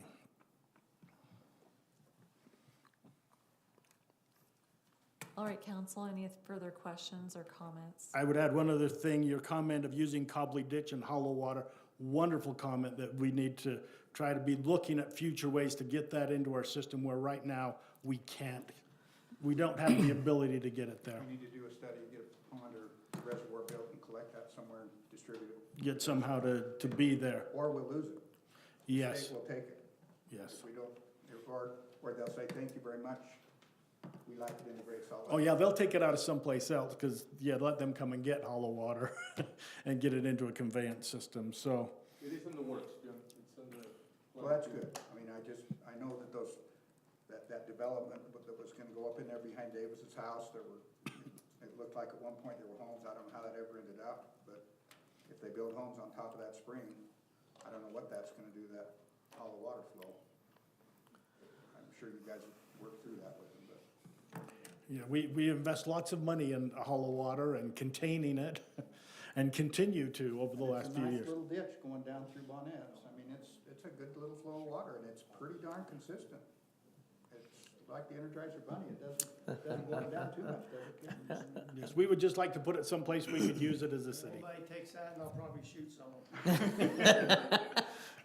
You'll be I'm just suggesting, Kim, that they use it downstream somehow. They Based catch it. on water share ownership and, Yeah, I mean, we probably own a lot of shares in hollow water, and I know we owned a lot of Cobley Ditch at one time. We put a pump in Cobley Ditch at one time, I think. Well, we sure appreciate your knowledge and experience and foresight. Appreciate all those comments very much. Council, this is an action item tonight. We really need to kind of move along. So, Could you remind me what happens when it's three of us? I know there's some items we have to have unanimity in order for them to go, and other times it can just be the majority. Is it everything we vote on has it to would be all have to three? be all three, I believe. Then for me, I would vote no now, and so, With the two council members not present as well, we could continue the yeah. item. Just because I think there's a thing called curse of knowledge, where people that are so close to a thing, it's like you two have been working on it for years, and so you know so much. It's so deep. I've had a hard time tracking the conversation. Like, I don't know what an acre feet is. I don't know what any of that really means practically. And so I was like, this feels like a lifetime decision, something that you do and it impacts a lifetime. And, Absolutely. And so because of that, I felt a greater burden to be not just, oh, okay, well, I'll go with what they know. And given that we have a difference of opinion, if anything, it signals that residents who do have knowledge in this aren't seeing it the same way. And part of that might be there are unanswered questions, and with those questions answered, it might end up being just two different opinions. And if we end up having all the questions answered to the degree that we can and still have two different opinions, that's easier for me than having potential hanging questions that could influence a decision. So for me, I would be in support of a continuance. I also think having a full council make a lifetime level decision is prudent. But yeah, so depending on how you want to maneuver that, if we were to move forward with the vote, I would be a no today. then I would absolutely make a motion to continue this item. All right. One comment is, we are on a time crunch where the company, if we don't have a decision of how we're gonna move with our shares, they're gonna give us our water right. At that point, trying to do the trade with water right through central Utah will just extend the legalities of it farther out. Is there a date that we would have to make that kind of decision? I mean, I say soon, but I mean. Soon, I can try to push that date, but we're already about a month behind on having the sale of the shares. So if we don't do the trade, they say, okay, we'll keep our water. They will immediately convert that to a water right and a deed. Right. And at that point, trying to split that deed and water right again through the division of water rights is just gonna put us into the middle of the irrigation season. What questions do you have, Cole, that I can help Yeah, answer with? some of them are these, like we have some even talking to people involved in those two experiences that did pipe something. We have a projection based off of 1,300 feet with a different size pipe, talking about hundreds of millions. And I don't know, like even just in the last few months, we've saw something happen that we were told land-wise, et cetera, that it would never happen. And then like with a stroke of a pen, who knows if it could happen. So I think there's some of these questions that I hadn't even thought about. I don't know, also, there's a part of me that does sort of, oh man, I'm by personality, a type of person that likes to keep some doors open. Feeling nervous about channeling everything to one uncertain door. And I just personality-wise probably have a similar concern about losing decision-making power in some way. I know we are anyway. It's dissolved, it sounds like. And correct me if I'm wrong. I was looking through my notes from just since we've taken office. Is this the first time we're voting on this? I've heard of stuff, but I felt like that was like water board decisions. Like you were all voting on that. It wasn't us. Water board decisions have been made for those two. Yeah, but it wasn't like we said, hey, Van, vote this way, right? It's just, you're an independent board. So the connection to the PRA was something that was brought to the city council and voted on to approve. It was a That grant. turnout was. There was a grant with Central Utah Okay, that was great. part of that funding. And so that project was brought to the city council in preparation for this type of decision. Great. And so there can be differences of opinion, but I think this makes it a more sure way to make sure that we get our water and it's delivered. Sure. I think by not doing this, it makes us less sure. Can I just ask one quick question to Juan? If we get this transference and we get this space, how are you gonna supplement it this year? You can still fill North Union? How is that two CFS that you're gonna get in this trade gonna give us all the water we need? Yeah, so I just make a phone call to the Provo River Water Users Association, They'll give you more. and they'll give me more, because right now, They'll give you the rest of your space on a year-to-year basis. like right now, the capacity on the capacity in the PRA is about 50, 60%. So that's just year-to-year. Next year, they could say, somebody could come in and they could say, we're not gonna give it to you anymore. So the full use capacity of the PRA is not supposed to happen until about 2050. There's plenty of capacity. But in 2050, if we haven't already got our water right in that thing, we're out. And North Union Canal is long gone. Right, but the people that have capacity are not gonna be But using. they haven't stepped up yet. It'd be a different story tonight if everybody stepped up and said, sure, yeah, here's your 30 CFS. We'll all let you buy it and you're all in, but it's really enlightening to me that nobody wants to give you that capacity. It's too valuable. Nobody wants to just hand it over to Lindon. These guys are gonna give you a little bit of it because you're gonna give them water. They're licking their chops to get that Provo River water. The Trust original me. agreement was that I can go trade the other 3 CFS I need with Jordan Valley for more water. I get that, Juan, and that's what you'll do this year, and that's what you'll do next year. But in 2050, if you don't do something before then, they'll say, sorry, Juan, we don't have any more space for you. Then what do we do? See, and to me, that's the argument is why you start getting it now. I don't think you start until you can see the end. That's my point. I don't think you start giving stuff away for what could be an air sample. Okay, so let's look at the other scenario. It's not The water is seeping out of the hillside over there on the bench between Provo and Orem. Sure. And that thing, we're afraid is just gonna come down collapsing. I'm the first one to tell you, it needs to be fixed. And We don't have- where, how long of a space is that We seepage? don't even have the money to finish. How long's the seepage space? 50 yards, 100 yards, 200 yards?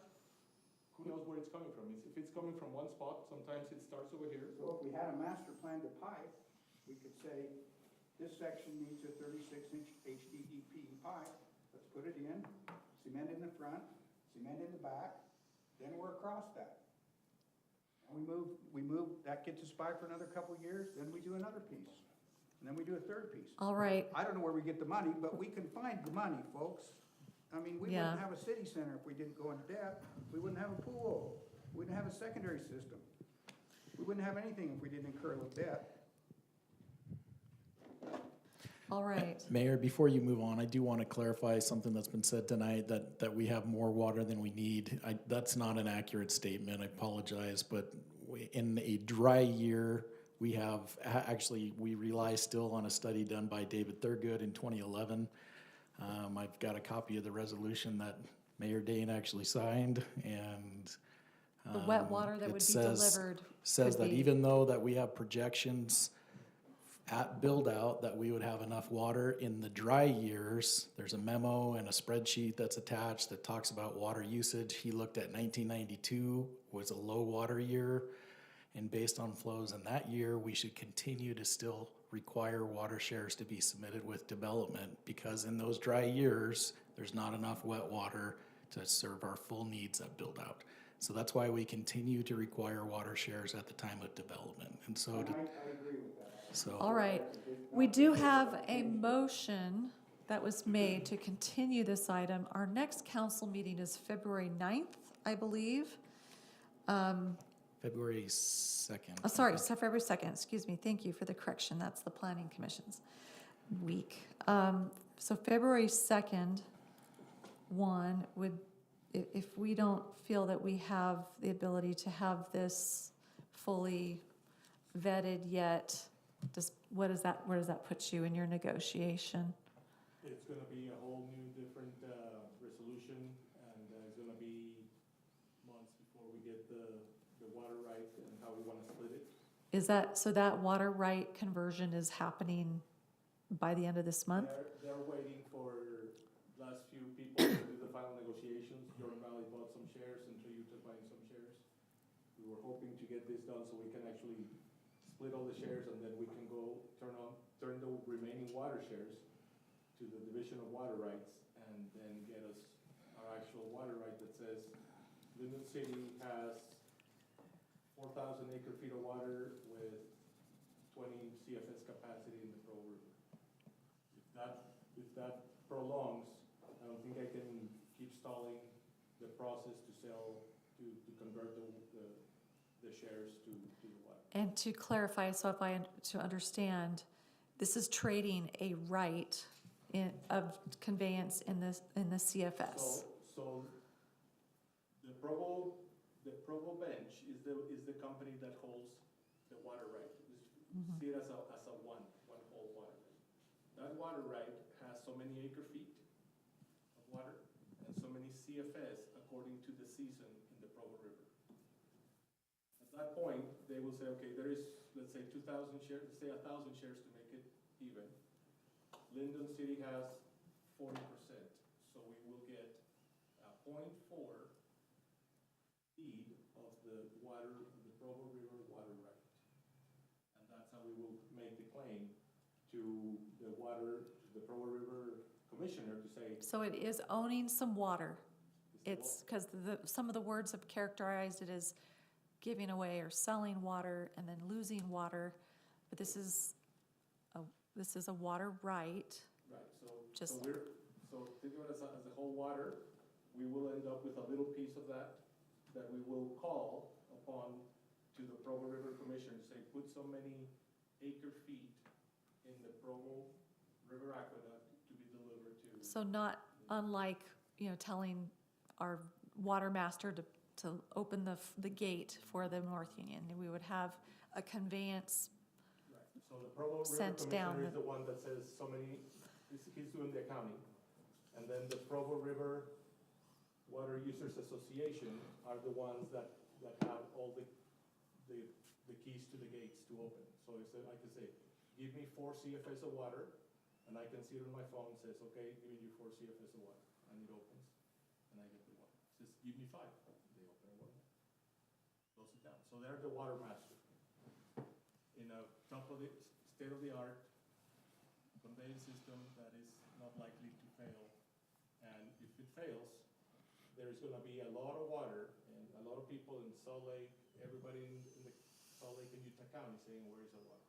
So those people take the time and effort to keep that up to standard. Now, our water assessment per share is almost double or triple of the assessment to the PR.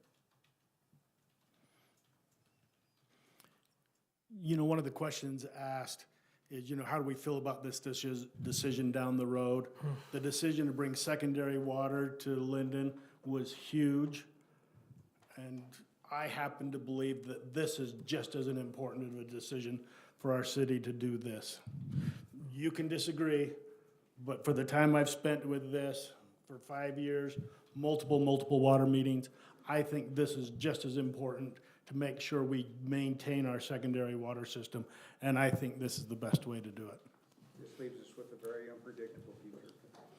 And I believe that it provides us a predictable future. The water quality that we will be getting out of a pipe is amazing. Right now, we have to be chasing all the screens and. I don't argue any of that. I just think that, you remember how angry you guys were that you had to do the fire station, that we left you? Does that sound familiar to anybody? We left you the responsibility of building the fire station? I don't know. You remember it, Adam.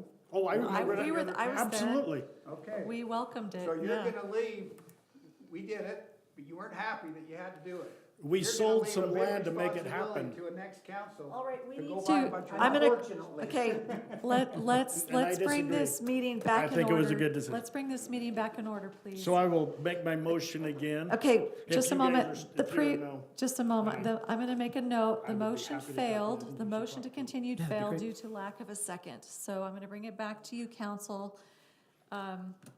I want the council to I don't think understand, that's correct, Mayor. There was not a vote on This came on, there was, no second, so it failed.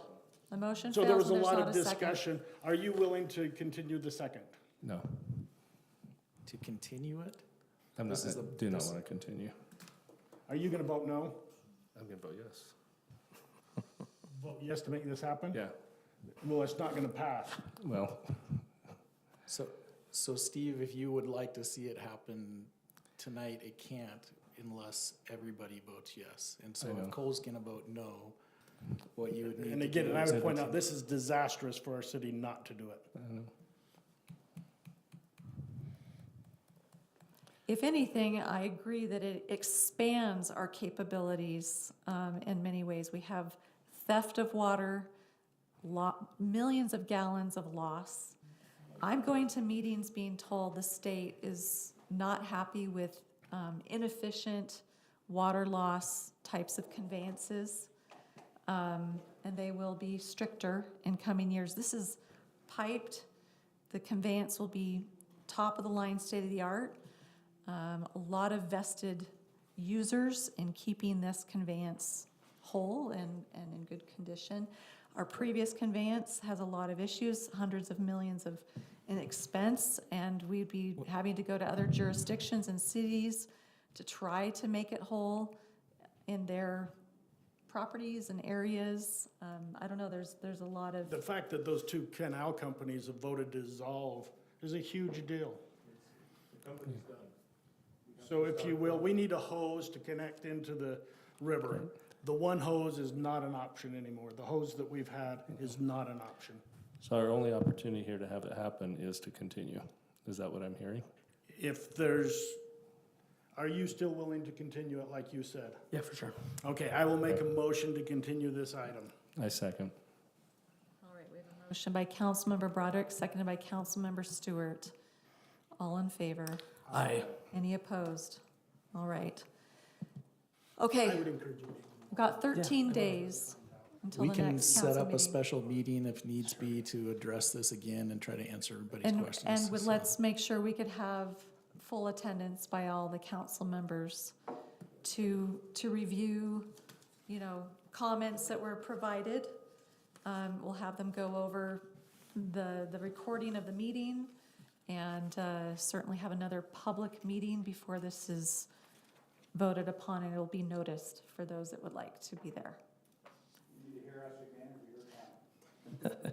You are welcome to Always attend if welcome. you wish to be there. I mean, just So- from a factual perspective, when I mentioned difference in information and difference of opinion, if you find that there are things that are still in the land of difference of information, I know for me, being a neophyte to all of this, it'd be helpful to have someone be like, okay, we actually see yes, yes, yes on this. What we're still landing on is a difference of opinion, of philosophy. That would help me. So I don't know if it's sitting with Juan, this group. I know it's not a committee. We didn't leave with a committee. But if it could be this group of people in Thurgood to sit down and just say, have you thought of, have you thought of, have you thought of? And if the answer factually are, okay, thanks for giving us that feedback. I know I would feel a whole lot better voting on this to look at the residents and say, you know, we've had a variety of perspectives outside of the water board who've considered this as well, in addition to those experts in the water board. I would say when you say the water board, that includes all water shareholders. Okay. Everybody that has a stake has been involved in those meetings. Sure. So whoever those are, I guess I don't, So I would, part of that. I wouldn't say that just the board, all of the water shareholders voted to dissolve. Sure, Some didn't vote for it, sure. but Gotcha. it passed. But everybody had a vote that owned a water share. The shareholders. Yes, Yeah, everybody great. did that. Thanks for that update. All right, that concludes item number 9 on the agenda. And we will now move to item number 10, which is a presentation on the Department of Water Quality grant that the city received for the main ditch. And I did see our grant consultant here earlier, but it looks like he might have had to step out, so. Just wanted to give you an update of what we've been doing with the money and the grant with the Utah Lake Water Quality. Mike, just turn on your mic and get a little closer. Just give you an overlook of the progress with the money spent on the main ditch, water quality. This is different from what we did with the main ditch piping to keep pollutants out. All right, Take you up on that. very good. This is a great summary. And your work in talking with these property owners and addressing different concerns and needs has been phenomenal. I just want to commend you for that one, your community outreach and so, and this is some exciting things to have the restoration of the So the riparian. the piping project used to different from this. We ended up piping about 2,000 linear feet. The city ended up doing a lot of the work. With that, we neglected a few things, or we had to respond to emergencies while we were doing this. We were able to truck all the material. We got what it was a engineer's estimate of about $2 million. We were able to do it with revegetation, fencing, appeasing all the, making up for all the damage. Before you go any further, Juan, just so that everybody's clear, can you point out where is the main ditch and where are the portions that you're working on? All right, so the main ditch starts over here by Tilia Court, or the old Lindon Nursery. And then it receives all the water from Pleasant Grove. We put a little bit of water from State Street, but then it goes along the Bayless's house to Lakeview, not Lakeview, Gilman. And then we pipe that first section about 500 feet, and then we went from Gilman to Lakeview, right in front of through the Tony Cook orchard. And then we piped from Lakeview down to Phil Brown's. Phil Brown does a really good job keeping his ditch clean and use it as a water feature. So he has the right slope, the right vegetation, the right containment for the ditch. Then we also work with, as part of the grant, this is now the grant money, on the Mitchell excavation, Scott Mitchell.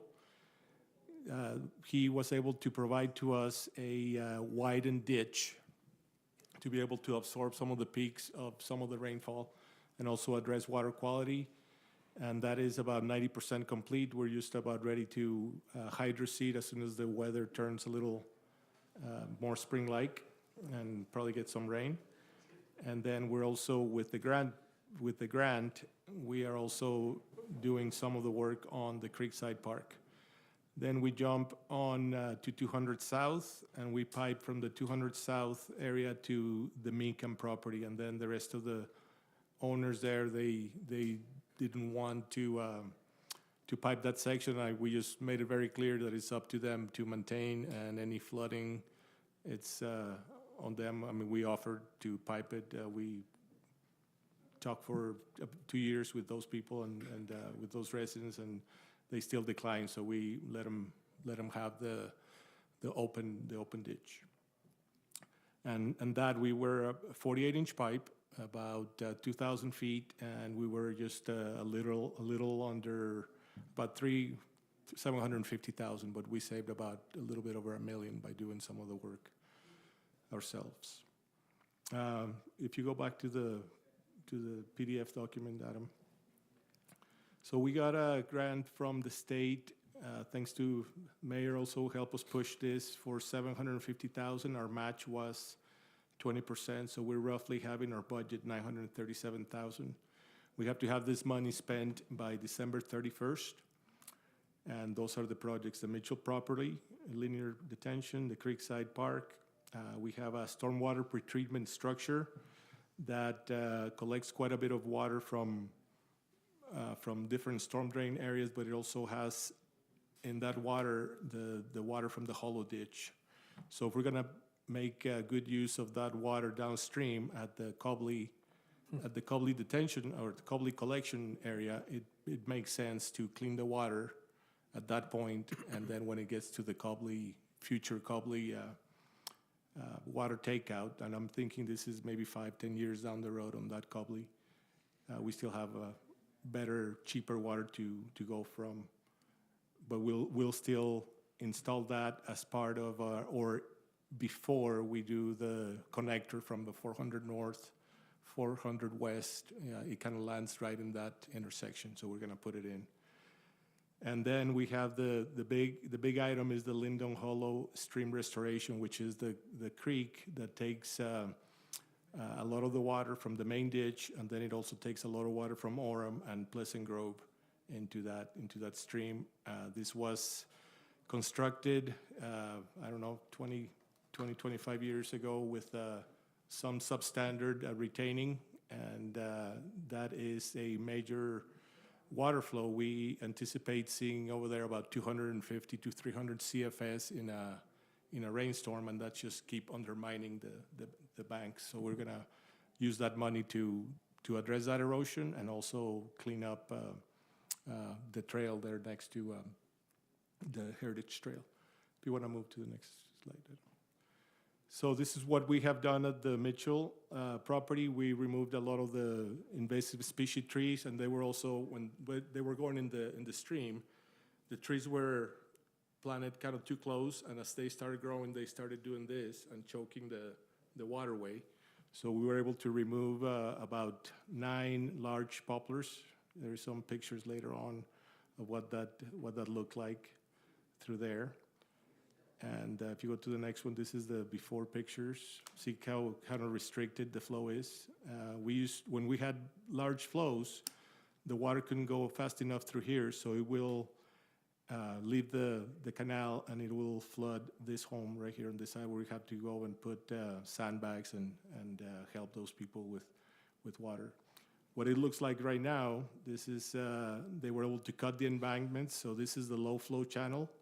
But then all the dirt around it's still lower than the sidewalk. So that channel can flood up to 15 feet wide and still make it through here. If there is an overflow, then it'll overflow into the street, and then we'll go into the storm drain. He took advantage to kind of showcase some of his antique equipment, and he's doing a really good job. All this eventually will have like a pasture grass vegetating that, and he took all the livestock from being able to go all the way into the stream and into the street.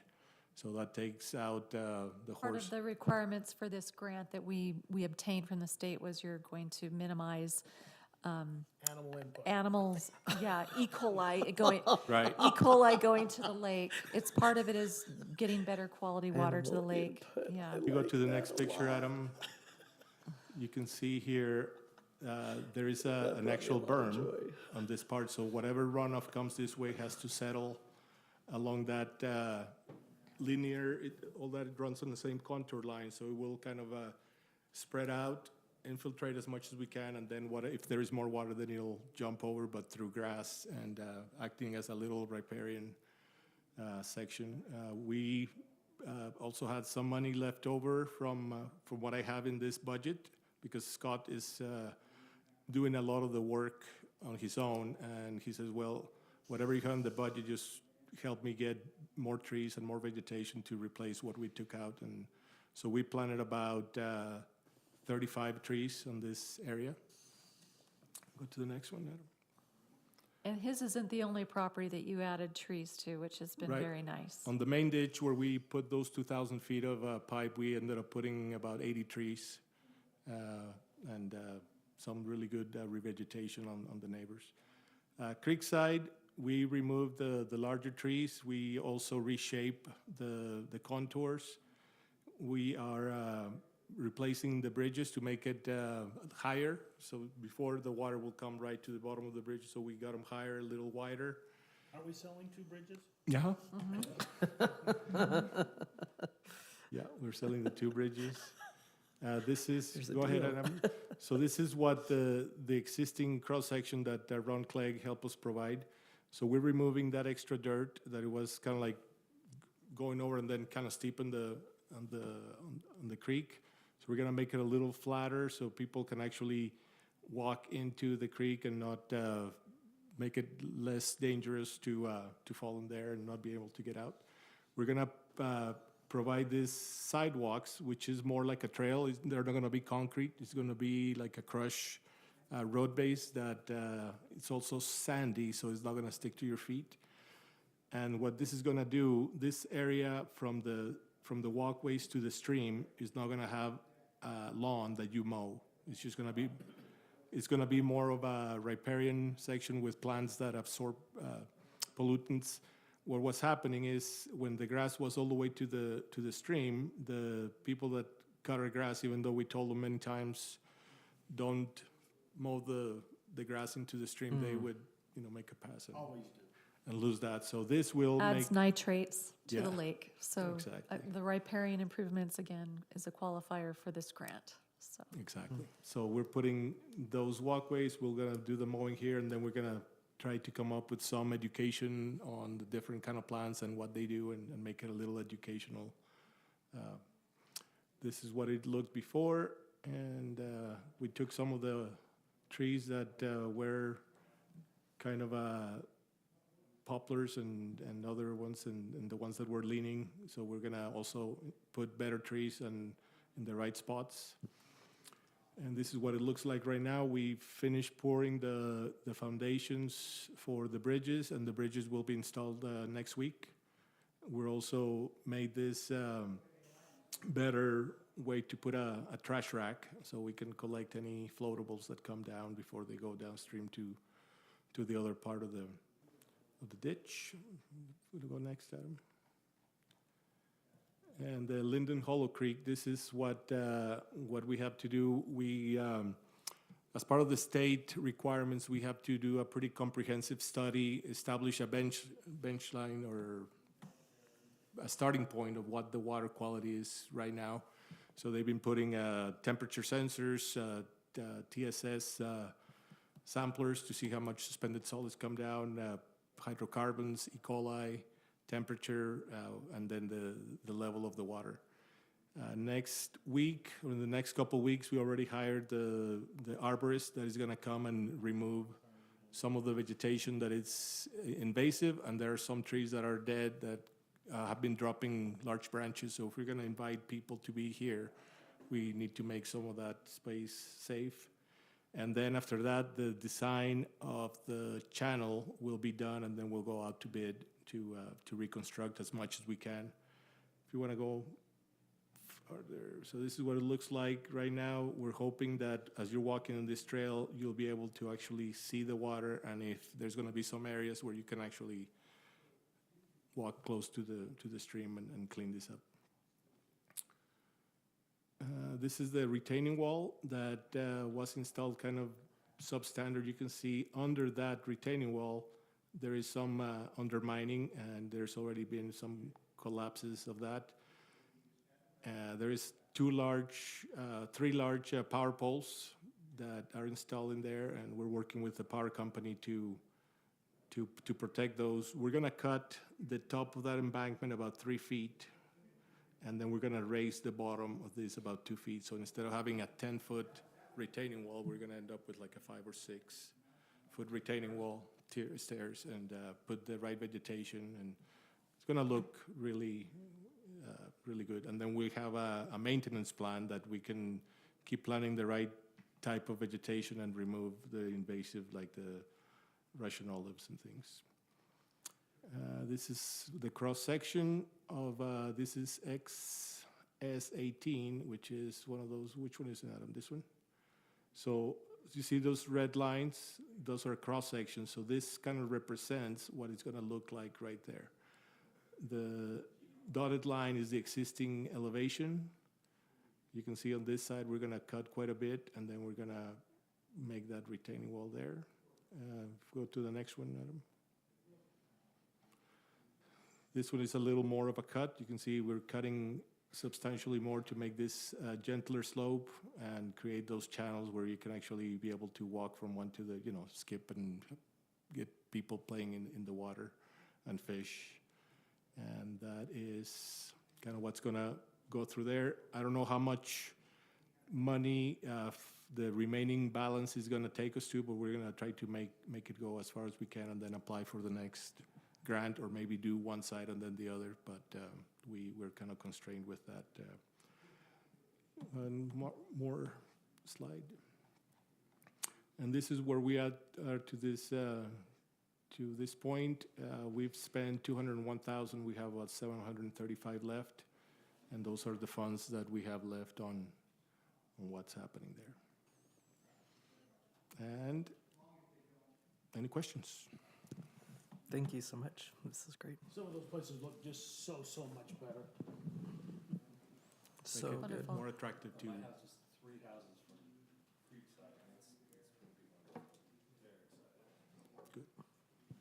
Yes, thank you so much for these improvements. They'll be amazing. So, all right, that concludes the presentation. Item number 10, before we go into our closed session, I just would like to call a quick 5-minute recess. So we'll do that, do quick 5, and then come back and have the motion. That's where our water comes from.